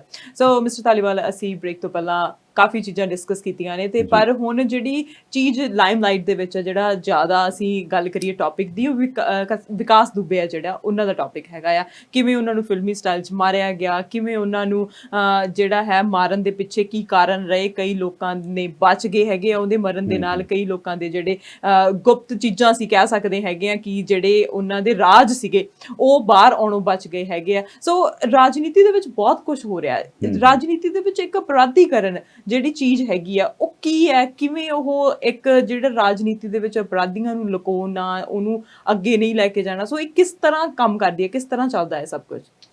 ਅਰਸ਼ ਜੀ, ਦੁਨੀਆ ਦੇ ਵਿੱਚ ਆਮ ਤੌਰ ਤੇ ਇੱਕ ਵਿਖਿਆਨ ਹੈ ਕਿ ਜਿੱਡਾ ਵੱਡਾ ਕਤਲਗਾਹ ਹੋਊਗਾ ਓਡਾ ਵੱਡਾ ਨੇਤਾ ਹੋਊਗਾ। ਇਹ ਦੁਨੀਆ ਦੀ ਹਿਸਟਰੀਆਂ ਨੇ ਪੁਰਾਣੇ ਸਮੇਂ 'ਚ, ਖਾਸ ਤੌਰ ਤੇ ਡਿਕਟੇਟਰਸ਼ਿਪ ਦੇ ਵਿੱਚ ਜਿਹੜੇ ਲੋਕ ਅੱਗੇ ਆਏ ਨੇ, ਉਹ ਲੋਕਾਂ ਦੀਆਂ ਲਾਸ਼ਾਂ ਤੇ ਸਿਰਾਂ ਤੇ ਪੈਰ ਧਰ ਕੇ ਅੱਗੇ ਆਏ ਆ। ਹੁਣ ਇਸ ਵੇਲੇ ਬੜੀ ਚਰਚਾ ਚੱਲ ਰਹੀ ਹੈ ਕਿ ਵਿਕਾਸ ਦੁਬੇ ਉਹ ਬੜਾ ਵੱਡਾ ਗੈਂਗਸਟਰ ਸੀ ਜੀ, ਉਹ ਪੁਲਿਸ ਨੇ ਮਾਰਤਾ ਜੀ, ਬੜੀ ਵੱਡੀ ਪ੍ਰਾਪਤੀ ਹੋ ਗਈ ਜੀ। ਅਸਲ 'ਚ ਦੇਸ਼ ਦੇ ਵਿੱਚ ਇੱਕ ਜਿਹੜੀ ਚੀਜ਼ ਦੀ ਸਾਨੂੰ ਸਾਰੇ ਤੇ ਵਿਖਿਆਨ ਵੱਡੇ ਕੈਨਵਸ ਤੇ ਕਰਨ ਦੀ ਲੋੜ ਹੈ ਜੀ, ਉਹ ਹੈ ਕਿ ਗੱਲ ਸਾਡੀ ਕਿੱਥੋਂ ਸ਼ੁਰੂ ਹੋਈ ਸੀ। ਜਦੋਂ ਨਵੀਂ ਸਰਕਾਰ ਆਈ 2014 ਦੇ ਵਿੱਚ, ਫਿਰ 2019 ਦੇ ਵਿੱਚ ਆਈ। 2014 ਤੇ ਇਹ ਨਾਰਾ ਲਾ ਕੇ ਆਈ ਸੀ ਕਿ ਦੇਸ਼ ਦੀ ਡਿਵੈਲਪਮੈਂਟ ਬਹੁਤ ਹੋਣੀ ਹੈ, ਦੇਸ਼ ਦਾ ਵਿਕਾਸ ਅਸੀਂ ਬਹੁਤ ਕਰ ਦੇਣਾ, ਸਾਥ ਸਭ ਦਾ ਲੈ ਲੈਣਾ। ਗੱਲਾਂ ਤਾਂ ਹੁਣ ਵੀ ਵਿਕਾਸ ਦੀਆਂ ਚੱਲਦੀਆਂ ਨੇ, ਹੁਣ ਇਕੱਲੇ ਵਿਕਾਸ ਦੁਬੇ ਦੀਆਂ ਚੱਲਦੀਆਂ ਨੇ। ਉਹ ਵਿਕਾਸ ਦਾ ਅਸਲ ਵਿੱਚ ਜਿਹੜਾ ਵਿਕਾਸ ਹੋਣਾ ਚਾਹੀਦਾ ਉਹਦਾ ਇਨਕਾਊਂਟਰ ਹੋ ਗਿਆ। ਇੱਕ ਤਾਂ ਇੱਕ ਗੁੰਡੇ ਦਾ ਹੋਇਆ, ਮੇਰੇ ਖਿਆਲ ਨਾਲ ਜਿਹੜੀਆਂ ਇਹ ਰਾਜਨੀਤੀ ਹੋ ਰਹੀ ਹੈ ਉਸ ਦੇ ਵਿੱਚ ਐਂ ਲੱਗਦਾ ਇਹ ਅਸਲ ਵਿਕਾਸ ਦਾ ਵੀ ਇਨਕਾਊਂਟਰ ਇਹਨਾਂ ਰਾਜਨੀਤੀ ਲੋਕਾਂ ਨੇ ਕਰ ਦਿੱਤਾ ਹੈ ਜੀ। ਬਿਲਕੁਲ। ਹੁਣ ਉਹ ਸਾਰੀ ਘਟਨਾਕ੍ਰਮ ਦੇ ਵਿੱਚ ਆਪਾਂ ਕਹਿੰਦੇ ਹਾਂ ਜੀ ਇੱਕ ਪਰਟੀਕੂਲਰ ਬੰਦੇ ਤੇ ਰੱਖ ਕੇ ਡਿਬੇਟ ਲੱਗੇ ਹੋਏ ਨੇ, ਇੱਕ ਦੂਸਰੇ ਤੇ ਚਿੱਕੜ ਛਾੜਨ। ਹੁਣ ਕਾਂਗਰਸ ਨੂੰ ਮੌਕਾ ਲੱਗਿਆ ਹੈ, ਅਖੇ ਜੀ ਇਹਦੀ ਜਾਂਚ ਪੜਤਾਲ ਹੋਣੀ ਚਾਹੀਦੀ ਹੈ। ਸਮਾਜਵਾਦੀ ਪਾਰਟੀ ਵੀ ਕਹਿੰਦੇ ਜੀ ਇਹ ਤਾਂ ਸਰਕਾਰ ਪਲਟ ਜਾਣੀ ਸੀ ਜੇਕਰ ਵਿਕਾਸ ਦੁਬੇ ਜਿਉਂਦਾ ਰਹਿ ਜਾਂਦਾ। ਮਾਇਆਵਤੀ ਵੀ ਬੜਾ ਕਹਿ ਰਹੀ ਹੈ ਕਿ ਇਸ ਦੀ ਜਾਂਚ ਪੜਤਾਲ ਸੁਤੰਤਰ ਇੱਕ ਜੱਜ ਦੇ ਰੂਪ 'ਚ ਹੋਣੀ ਚਾਹੀਦੀ ਹੈ। ਬਹੁਤ ਸਾਰੀਆਂ ਚੀਜ਼ਾਂ ਸਾਹਮਣੇ ਆ ਰਹੀਆਂ ਨੇ, ਪਰ ਇਹ ਸਾਰੀ ਚੀਜ਼ ਦੇ ਵਿੱਚ ਆਪਾਂ ਇੱਕ ਛੋਟੇ ਬੰਦੇ ਦਾ ਤਾਂ ਇਸ਼ੂ ਬਹੁਤ ਵੱਡਾ ਬਣਾ ਰਹੇ ਹਾਂ। ਪਰ ਜੇ ਆਪਾਂ ਸੰਸਦ ਦੇ ਵਿੱਚ ਜਿੱਥੇ ਕਾਨੂੰਨ ਦੇ ਘੜੇ ਬੈਠਦੇ ਆ, ਸਾਡੀ ਹਾਊਸ ਆਫ ਕਾਮਨ ਹੈ ਜਿਹੜੀ ਪਾਰਲੀਮੈਂਟ ਹੈ, ਉਸ ਦੇ ਵਿੱਚ 543 ਲੋਕ ਸਭਾ ਮੈਂਬਰ ਚੁਣੇ ਜਾਂਦੇ ਆ, ਔਰ ਉਸ ਦੇ ਵਿੱਚ ਜਿਹੇ ਜੀ ਕੋਕੋ ਦੇ ਬੱਚੇ। ਹੁਣ ਉਂਗਲ ਇੱਕ ਸਾਡੇ ਤੇ ਵੀ ਖੜੀ ਹੁੰਦੀ ਹੈ ਲੋਕਾਂ ਤੇ। ਅਸੀਂ ਸਾਡੇ 543 ਚੋਂ 233 MP ਇਹੋ ਜਿਹੇ ਨੇ ਜਿਨ੍ਹਾਂ ਤੇ ਇਸ ਤਰ੍ਹਾਂ ਦੇ ਜਿਹੜੇ ਵਿਕਾਸ ਦੁਬੇ ਤੇ ਦੋਸ਼ ਲੱਗੇ ਨੇ, ਬਹੁਤ ਸਾਰੇ ਮੁਕੱਦਮੇ ਪਰਚੇ ਉਹਨਾਂ ਤੇ ਦਰਜ ਨੇ, ਕ੍ਰਿਮੀਨਲ ਬੈਕਗ੍ਰਾਉਂਡ ਵਾਲੇ ਨੇ ਜੀ। ਅਰਸ਼ ਤੁਸੀਂ ਸੁਣ ਕੇ ਹੈਰਾਨ ਹੋਵੋਗੇ, 233 34 ਚੋਂ 169 169 ਇਸ ਤਰ੍ਹਾਂ ਦੇ ਨੇ ਜਿਨ੍ਹਾਂ ਦੇ ਬਹੁਤ ਜ਼ਿਆਦਾ ਸੂਖਮ ਰੇਪ ਦੇ, ਮਰਡਰ ਦੇ ਉਹ ਮੁਕੱਦਮੇ ਨੇ, ਜਿਹੜੇ ਸਾਡੇ ਕਾਨੂੰਨ ਦੇ ਘਾੜੇ ਪਾਰਲੀਮੈਂਟ ਦੇ ਵਿੱਚ ਬੈਠੇ ਆ। ਵਿਕਾਸ ਦੁਬੇ ਦੀ ਤਾਂ ਗੱਲ ਕਰਦੇ ਹੋ, ਕੀ ਇਹਨਾਂ ਦੇ ਜਿਹੜਿਆਂ ਨੂੰ ਅਸੀਂ ਕਦੇ ਜੀ ਮਾਣਯੋਗ ਸਾਡੇ ਜੀ MP ਸਾਹਿਬ ਜੀ, ਫਲਾਣਾ ਜੀ, ਪਤਾ ਨਹੀਂ ਕਿਹੜੇ ਕਿਹੜੇ ਲਫ਼ਜ਼ ਇਹਨਾਂ ਵਾਸਤੇ ਵਰਤਦੇ ਹਾਂ ਜੀ। ਇਹਦਾ ਮਤਲਬ ਤਾਂ ਇਹ ਹੈ ਕਿ ਅਸੀਂ ਛੋਟੀਆਂ ਛੋਟੀਆਂ ਮਛਲੀਆਂ ਦੇ ਤਾਂ ਗੱਲਾਂ ਕਦੋਂ ਤੱਕ ਕਰਦੇ ਰਹਾਂਗੇ, ਕਦੋਂ ਤੱਕ ਨਹੀਂ ਹੋਣਗੀਆਂ ਵੱਡੀਆਂ ਜਿਹੜੀਆਂ ਹੁੰਦੀਆਂ ਨਾ ਰਾਜਨੀਤਿਕ ਪਾਰਟੀਆਂ ਕਹਿੰਦੇ ਨੇ ਜੀ, ਆ ਜਿਹੜਾ ਹੁਣ ਇਸ ਵੇਲੇ ਦੇਸ਼ ਦੇ ਪ੍ਰਧਾਨ ਮੰਤਰੀ ਸਾਹਿਬ ਨੇ ਇਹ ਕਹਿੰਦੇ ਸੀ ਜੀ ਸਾਡੀ ਸਰਕਾਰ ਆਉਣ ਦਿਓ, ਸਭ ਤੋਂ ਪਹਿਲਾਂ ਤਾਂ ਮੈਂ ਅਪਰਾਧੀਕਰਨ ਖਤਮ ਕਰਨਾ ਪਹਿਲੀ ਸੱਟੇ।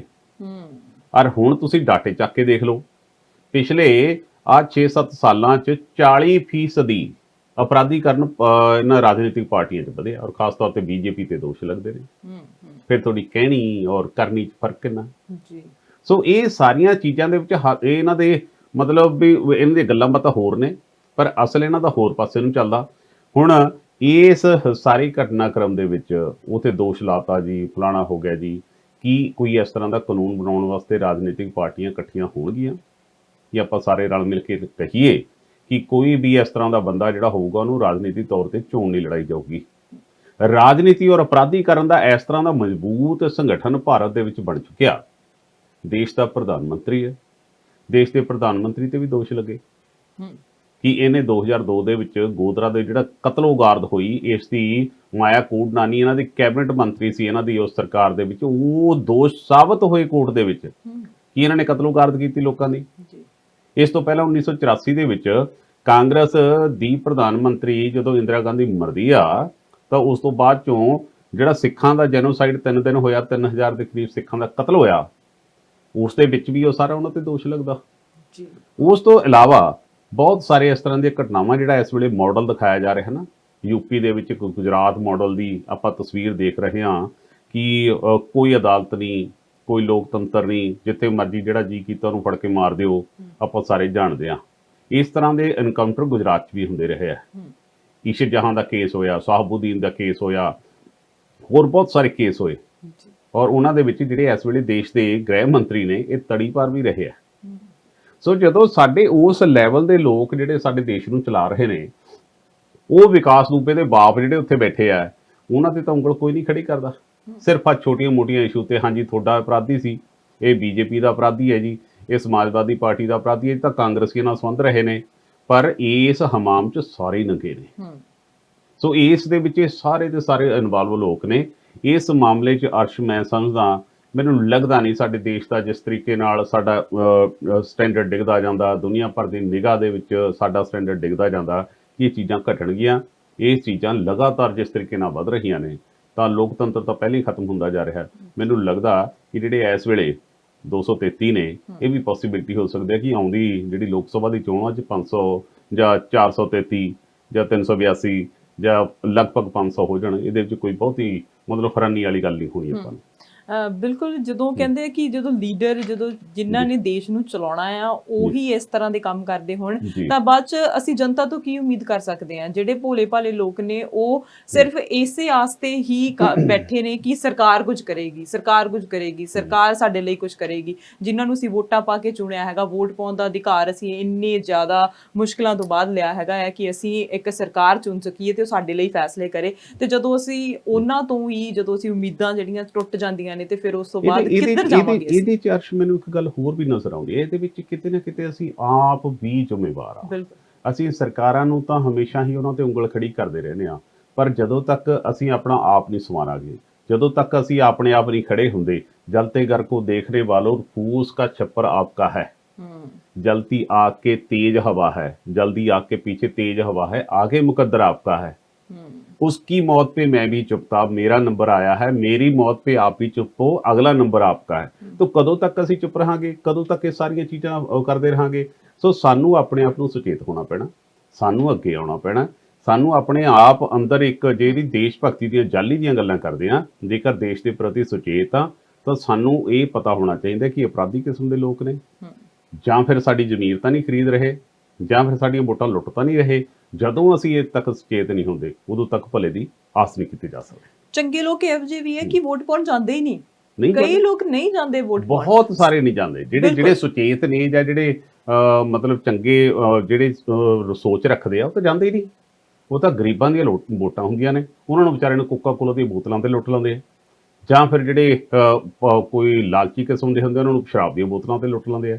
ਜਿਹੜੇ ਵੱਡੇ ਵੱਡੇ ਇੱਥੇ ਏਸੀ ਕਮਰੇ 'ਚ ਬੈਠ ਕੇ ਭਾਸ਼ਣ ਦਿੰਦੇ ਆ ਜਾਂ ਹੋਰ ਕਾਰਾਂ 'ਚ ਘੁੰਮਦੇ ਆ, ਉਹਨਾਂ 'ਚੋਂ ਤਾਂ ਤੁਸੀਂ ਡਾਟੇ ਕੱਢ ਕੇ ਦੇਖਿਓ 70 ਤੋਂ 80% ਦੀ ਵੋਟਿੰਗ ਨਹੀਂ ਕਰਦੇ। ਬਿਲਕੁਲ, ਜਿਹੜੇ ਲੋਕ ਵੋਟਾਂ ਪਵਾ ਰਹੇ ਹੁੰਦੇ ਨੇ ਉਹਨਾਂ ਦੇ ਖੁਦ ਦੀ ਵੋਟ ਨਹੀਂ ਪੈਂਦੀ ਹੈਗੀ, ਕਿਉਂਕਿ ਕਿੰਨੇ ਕਰਮਚਾਰੀ ਪਹਿਲਾਂ ਤਾਂ ਵੋਟਾਂ ਪਵਾ ਰਹੇ ਹੁੰਦੇ ਆ ਜਿਨ੍ਹਾਂ ਦੀ ਡਿਊਟੀ ਲੱਗੀ ਹੁੰਦੀ ਹੈ, ਡਿਊਟੀ ਉਹਨਾਂ ਦੀ ਕਿਤੇ ਹੋਰ ਲੱਗੀ ਹੁੰਦੀ ਹੈ ਕਿਉਂਕਿ ਉਹ ਆਪਣੇ ਸ਼ਹਿਰ ਤੋਂ ਦੂਰ ਹੁੰਦੇ ਨੇ, ਉਹਨਾਂ ਦੀਆਂ ਵੋਟਾਂ ਅਸਲ 'ਚ ਪੈ ਚੁੱਕੀਆਂ ਹੁੰਦੀਆਂ ਨੇ ਕਿਉਂਕਿ ਜਾਲੀ ਵੋਟਾਂ ਪੈ ਗਈਆਂ ਹੁੰਦੀਆਂ ਨੇ। ਸੋ ਸਿਸਟਮ ਹੀ ਕਰਪਟ ਹੈ। ਕੁੱਲ ਮਿਲਾ ਕੇ ਸਿਸਟਮ ਨੂੰ ਠੀਕ ਕਰਨ ਦੀ ਲੋੜ ਹੈਗੀ ਹੈ, ਸਿਸਟਮ ਦੇ ਉੱਤੇ ਕੰਮ ਕਰਨ ਦੀ ਲੋੜ ਹੈਗੀ ਹੈ, ਨੇਤਾਵਾਂ ਨੂੰ ਬਦਲਣ ਦੀ ਲੋੜ ਹੈਗੀ ਹੈ। ਸੋ ਇਹ ਚੀਜ਼ਾਂ ਜਿਹੜੀਆਂ ਨੇ ਉਹ ਚੱਲਦੀਆਂ ਹੀ ਰਹਿਣਗੀਆਂ। ਰਾਜਨੀਤੀ ਦੀ ਅਸੀਂ ਗੱਲ ਕਰ ਰਹੇ ਹਾਂ, ਜੇ ਅਸੀਂ ਹੁਣ ਰਾਜਸਥਾਨ ਦੀ ਗੱਲ ਕਰ ਲਈਏ ਤਾਂ ਬਹੁਤ ਵਧੀਆ ਹੋਊਗਾ ਕਿਉਂਕਿ ਉੱਥੇ ਵੀ ਸਰਕਾਰ ਨੂੰ ਜਿਹੜੀ ਤੋੜਨ ਦੀ ਗੱਲਾਂ ਕੀਤੀਆਂ ਜਾ ਰਹੀਆਂ ਨੇ। ਅਸਲ 'ਚ ਜਿਹੜੀ ਪਿਛਲੇ ਸਮੇਂ ਤੋਂ ਜਦੋਂ ਵੀ ਕੋਈ ਤਾਕਤ, ਅਥਾਹ ਤਾਕਤ ਕਿਸੇ ਕੋਲ ਆ ਜਾਂਦੀ ਹੈ, ਫਿਰ ਉਹਦਾ ਇੱਕ ਨਜ਼ਰੀਆ ਇੱਕੋ ਤਰ੍ਹਾਂ ਦਾ ਹੁੰਦਾ ਹੈ।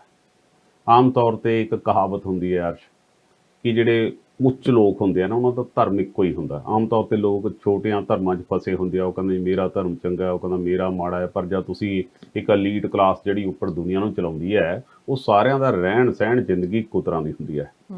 ਪਾਵਰ ਵੀ ਉਸੇ ਤਰੀਕੇ ਨਾਲ, ਜਿਸ ਮੁਲਕ ਦੇ ਕੋਲ ਆਈ ਜਾਂ ਜਿਸ ਵਿਅਕਤੀ ਦੇ ਕੋਲ ਆਈ ਉਹਨੇ ਇੱਕੋ ਤਰ੍ਹਾਂ ਦਾ ਵਿਵਹਾਰ ਕੀਤਾ। ਔਰ ਭਾਰਤ ਦੀ ਹਿਸਟਰੀ ਦੇ ਵਿੱਚ ਜਦੋਂ ਕਾਂਗਰਸ, ਇੰਦਰਾ ਗਾਂਧੀ ਦਾ ਜਦੋਂ ਇੱਕ ਰਾਜ ਸੀਗਾ, ਉਹ ਵੀ ਇਸੇ ਤਰੀਕੇ ਨਾਲ ਕਰਦੀ ਸੀ। ਪਰ ਮੇਰੇ ਦਾਗ ਆਪਕੇ ਦਾਗ ਸੇ ਅੱਛੇ ਹੈ, ਜਿਹੜਾ ਇਹ ਰੌਲਾ ਬੀਜੇਪੀ ਹਮੇਸ਼ਾ ਪਾਉਂਦੀ ਰਹੀ ਹੈ।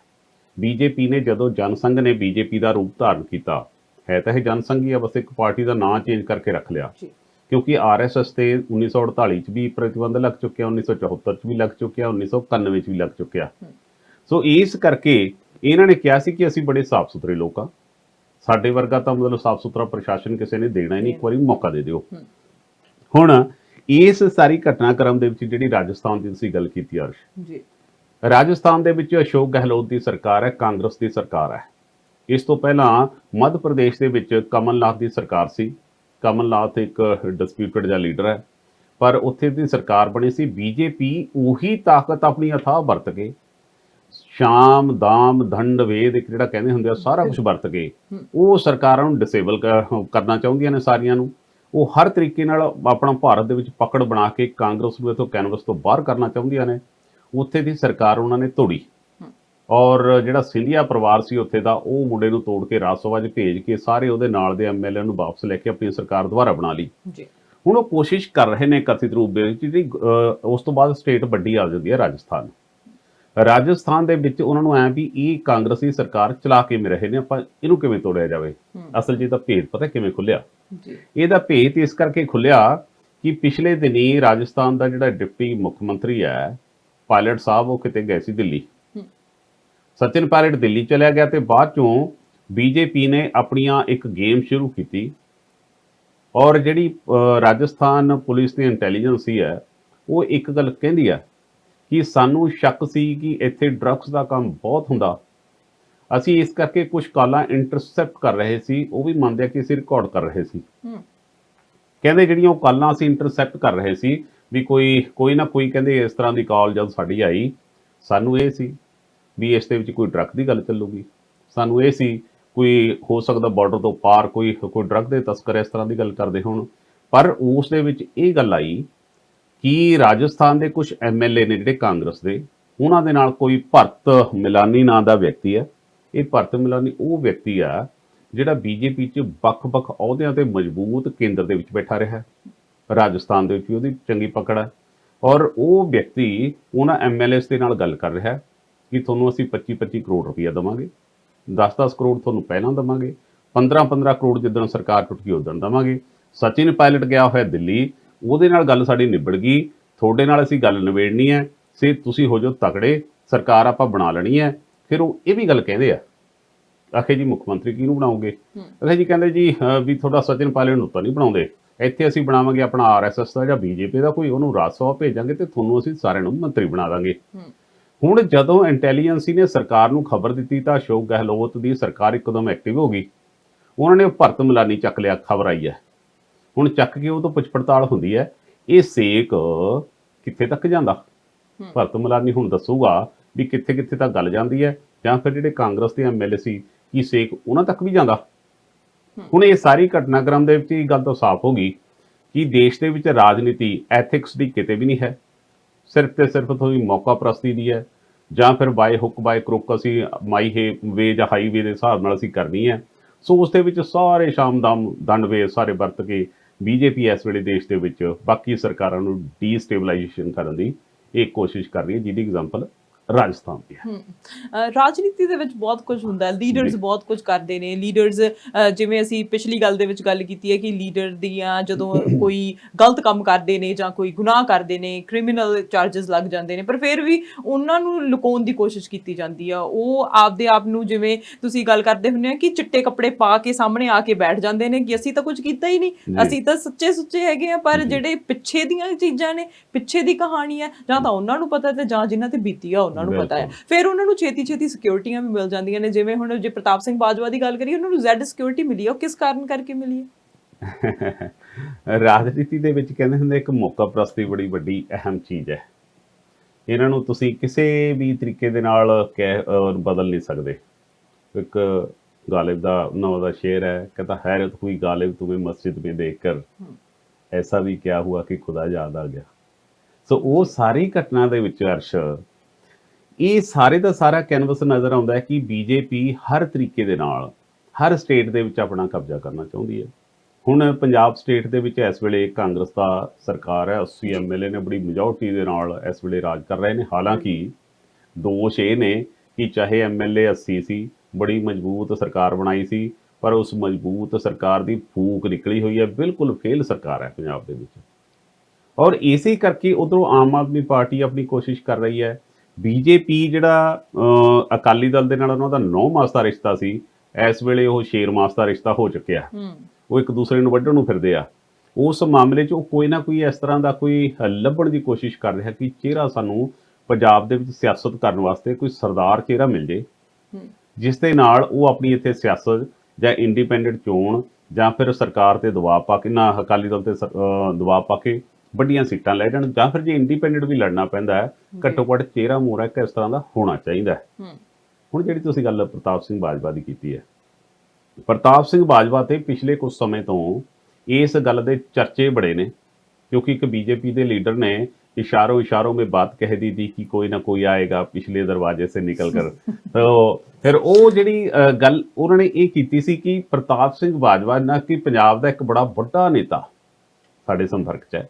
ਵੱਡਾ ਨੇਤਾ ਲੋਕਾਂ ਨੇ ਬੜੀਆਂ ਫਿਰਲੀਆਂ ਘਮਾਈਆਂ, ਕੋਈ ਕਹਿੰਦਾ ਨਵਜੋਤ ਸਿੰਘ ਸਿੱਧੂ ਹੋਣਾ ਜੀ, ਕੋਈ ਕਹਿੰਦਾ ਜੇ ਕੈਪਟਨ ਲਾ ਤਾਂ ਕਿਤੇ ਕੈਪਟਨ ਹੀ ਨਾ ਹੋਵੇ।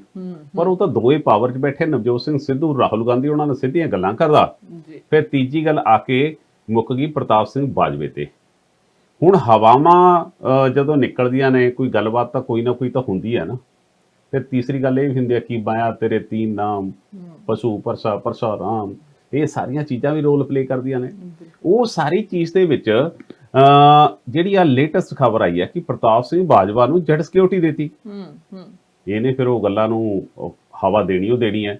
ਇੱਕ ਪਾਸੇ ਤਾਂ ਪ੍ਰਿਯੰਕਾ ਗਾਂਧੀ, ਸੋਨੀਆ ਗਾਂਧੀ, ਉਹਨਾਂ ਤੋਂ ਤਾਂ ਜੈਡ ਸਿਕਿਉਰਿਟੀਆਂ ਵਾਪਸ ਲੈ ਰਹੇ ਹੋ, ਉਹਨਾਂ ਦੇ ਬੰਗਲੇ ਖਾਲੀ ਕਰਾ ਰਹੇ ਹੋ। ਪ੍ਰਤਾਪ ਸਿੰਘ ਬਾਜਵਾ ਕਿਹੜਾ ਬਾਰਡਰ ਤੇ ਸਿਰ ਕੱਢ ਕੇ ਖੜਾ ਪਾਕਿਸਤਾਨ ਵੱਲ ਨੂੰ, ਵੀ ਉਹਨੂੰ ਅਸਲੇ ਦੀ ਲੋੜ ਹੈ, ਵੀ ਉਸ ਤੋਂ ਬਿਨਾਂ ਬਚਦਾ ਨਹੀਂ।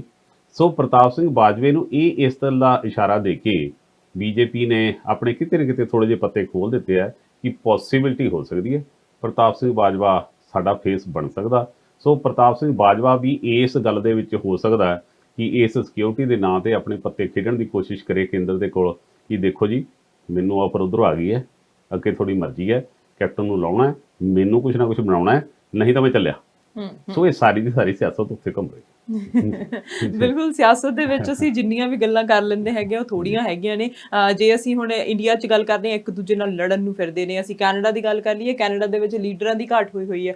ਕੰਜ਼ਰਵੇਟਿਵਸ ਹਜੇ ਇਹ ਸੋਚ ਰਹੇ ਨੇ ਕਿ ਅਸੀਂ ਆਪਣਾ ਜਿਹੜਾ ਹੈਗਾ ਲੀਡਰ ਉਹਨੂੰ ਚੁਣਨਾ ਹੈਗਾ ਆ, ਪਰ ਹੁਣ ਕਰੋਨਾ ਵਾਇਰਸ ਕਰਕੇ ਉਹ ਵੀ ਪਿੱਛੇ ਪੈ ਗਿਆ। ਹਜੇ ਉਹਨਾਂ ਨੇ ਆਪਣਾ ਜਿਹੜਾ ਉਹਨਾਂ ਦਾ ਐਂਡਰੂ ਸ਼ੀਰ ਹੈਗਾ ਲੀਡਰ ਜਿਹੜੇ ਇਸ ਟਾਈਮ ਤੇ ਹੈਗੇ ਆ, ਉਹਨਾਂ ਨੇ ਆਲਰੇਡੀ ਕਿਹਾ ਹੋਇਆ ਕਿ ਮੈਂ ਹੁਣ ਆਪਣਾ ਅਹੁਦਾ ਛੱਡ ਰਿਹਾ ਹੈਗਾ ਆ। ਹਜੇ ਉਹਨਾਂ ਦੀ ਰੇਸ ਹੋਣੀ ਹੈਗੀ ਆ। ਜਸਟਿਨ ਟਰੂਡੋ ਨੇ ਸਾਡੇ ਇੱਕੋ ਇੱਕ ਲਿਬਰਲ ਲੀਡਰ ਹੈਗੇ ਨੇ, ਪਰ ਹੁਣ ਅਗਾਂਹ ਕੀ ਚਿਹਰਾ ਆਉਂਦਾ ਹੈ। ਜੇ ਜਸਟਿਨ ਟਰੂਡੋ ਲੀਡਰ ਨਹੀਂ ਹੋਣਗੇ ਤਾਂ ਕੌਣ ਹੋਊਗਾ? ਸੋ ਇਹ ਹੈ ਕਿ ਹਰ ਇੱਕ ਦੇਸ਼ ਦੀ ਡਿਫਰੈਂਟ ਰਾਜਨੀਤੀ ਹੈ, ਡਿਫਰੈਂਟ ਪਾਲਿਸੀਜ਼ ਹੈਗੀਆਂ, ਡਿਫਰੈਂਟ ਰੂਲਸ ਐਂਡ ਲਾਜ਼ ਹੈਗੇ ਨੇ, ਤੇ ਉਹ ਜਿਹੜਾ ਇਹ ਚੱਲਦਾ ਹੀ ਰਹਿਣਾ ਰਹਿੰਦੀ ਦੁਨੀਆ ਤੱਕ। ਰਾਜਨੀਤੀ ਜਿਹੜੀ ਹੈਗੀ ਹੈ ਜੀ, ਇਹਨਾਂ ਨੂੰ ਤੁਸੀਂ ਜਿੰਨਾ ਮਰਜ਼ੀ ਕੋਸ਼ਿਸ਼ ਕਰ ਲਓ, ਤੁਸੀਂ ਆਪਣੇ ਵੱਲੋਂ ਬੜੇ ਪ੍ਰਚਾਰ ਪ੍ਰਸਾਰ ਇਲੈਕਸ਼ਨਾਂ ਦੇ ਵੇਲੇ ਤੁਸੀਂ ਇਹਨਾਂ ਨੂੰ ਸੁਣੋਗੇ, ਤੁਹਾਨੂੰ ਇਸ ਤਰ੍ਹਾਂ ਦਾ ਹਿਪਨੋਟਾਈਜ਼ ਕਰ ਲਾਉਂਦੇ ਆ ਤੇ ਤੁਹਾਨੂੰ ਲੱਗਦਾ ਵੀ ਇਹ ਬੰਦਾ ਬੜਾ ਸੂਤ ਬੈਠਿਆ, ਮੈਂ ਤਾਂ ਉਹੀ ਜ਼ਿੰਦਗੀ ਕਾਟ ਲਈ ਪਿਛਲਿਆਂ ਦੇ ਪਿੱਛੇ। ਪਰ ਉਹ ਇਹ ਕਾਹਨੂੰ, ਇਹ ਸਾਰੀਆਂ ਨਸਲਾਂ ਇੱਕੋ ਤਰ੍ਹਾਂ ਦੀਆਂ ਹੁੰਦੀਆਂ ਨੇ, ਸਾਰਿਆਂ ਦੇ ਡੰਗ ਇੱਕੋ ਤਰ੍ਹਾਂ ਦੇ ਹੁੰਦੇ। ਇਹ ਗੱਲ ਦਾ ਖਿਆਲ ਰੱਖਿਓ ਕਿ ਕਾਲੇ ਕਾਂ ਨਹੀਂ ਹੋਣੇ ਬੱਗੇ, ਚਾਹੇ 100 ਮਣ ਸਾਬਣ ਲੱਗੇ, ਇਹਨਾਂ ਨੇ ਉਸੇ ਤਰ੍ਹਾਂ ਦੇ ਰਹਿਣਾ। ਇਹ ਆਪਾਂ ਨੂੰ ਆਪਣਾ ਆਪ ਚੇਂਜ ਕਰਨਾ ਪੈਣਾ। ਸਹੀ ਗੱਲ ਹੈ। ਤੇ ਇਸ ਤਰ੍ਹਾਂ ਹੀ ਜਿਹੜੀਆਂ ਤੁਹਾਡੀਆਂ ਗੱਲਾਂ ਬਾਤਾਂ ਹੈਗੀਆਂ ਨੇ, ਸਾਨੂੰ ਹਿਸਟਰੀ ਤੋਂ ਵੀ ਜਾਣੂ ਕਰਵਾਉਂਦੀਆਂ ਨੇ ਤੇ ਨਾਲ ਕਰੰਟ ਜੋ ਮੁੱਦੇ ਨੇ ਉਹਨਾਂ ਤੋਂ ਵੀ ਜਾਣੂ ਕਰਵਾਉਂਦੀਆਂ ਨੇ। ਟਾਈਮ ਚੋਂ ਟਾਈਮ ਕੱਢਦੇ ਹੋ ਤੁਸੀਂ, ਤੁਹਾਡਾ ਬਹੁਤ ਬਹੁਤ ਧੰਨਵਾਦ। ਸ਼ੁਕਰੀਆ ਜੀ, ਥੈਂਕ ਯੂ ਜੀ। ਬਿਲਕੁਲ ਸਟ੍ਰੇਟ ਟਾਕ ਸਿੱਧੀ ਗੱਲ ਪ੍ਰੋਗਰਾਮ ਦੇ ਵਿੱਚ ਗੱਲਬਾਤ ਹੋਈ ਮਿਸਟਰ ਹਰਪ੍ਰੀਤ ਸਿੰਘ ਧਾਲੀਵਾਲ ਜੀ ਦੇ ਨਾਲ, ਤੇ ਇਸ ਤਰ੍ਹਾਂ ਹੀ ਅਸੀਂ ਆਉਂਦੇ ਸਮੇਂ ਵਿੱਚ ਵੀ ਤੁਹਾਡੇ ਤੱਕ ਮੁੱਦਿਆਂ ਦੇ ਉੱਤੇ ਡਿਬੇਟ ਜੋ ਕੀ ਹੋ ਰਹੀ ਹੈ, ਕੀ ਕੁਝ ਹੋ ਰਿਹਾ ਵਰਲਡ ਵਾਈਡ, ਉਹਦੇ ਤੁਹਾਡੇ ਤੱਕ ਲੈ ਕੇ ਆਉਂਦੇ ਰਵਾਂਗੇ, ਤੁਹਾਡੇ ਰੂਬਰੂ ਕਰਵਾਉਂਦੇ ਰਵਾਂਗੇ। ਪਰ ਹੁਣ ਕਰੋਨਾ ਵਾਇਰਸ ਦੇ ਟਾਈਮ ਸਾਨੂੰ ਲੋੜ ਹੈਗੀ ਹੈ ਗਾਈਡਲਾਈਨਸ ਨੂੰ ਫੋਲੋ ਕਰਨ ਦੀ। ਪਲੀਜ਼ ਗਾਈਡਲਾਈਨਸ ਨੂੰ ਜਿਹੜੇ ਹੈ ਫੋਲੋ ਕਰਦੇ ਰਹੋ ਤੇ ਆਉਣ ਵਾਲਾ ਟਾਈਮ ਜਿਹੜਾ ਹੈਗਾ ਬਹੁਤ ਵਧੀਆ ਆਵੇਗਾ। ਇਸ ਦੇ ਨਾਲ ਹੀ ਤੁਸੀਂ ਰੱਖੋ ਆਪਣਾ ਖਿਆਲ, ਦੇਖਦੇ ਰਹੋ ਸਾਂਝਾ ਟੀਵੀ। ਮੈਨੂੰ ਦਿਓ ਇਜਾਜ਼ਤ, ਸਤਿ ਸ਼੍ਰੀ ਅਕਾਲ।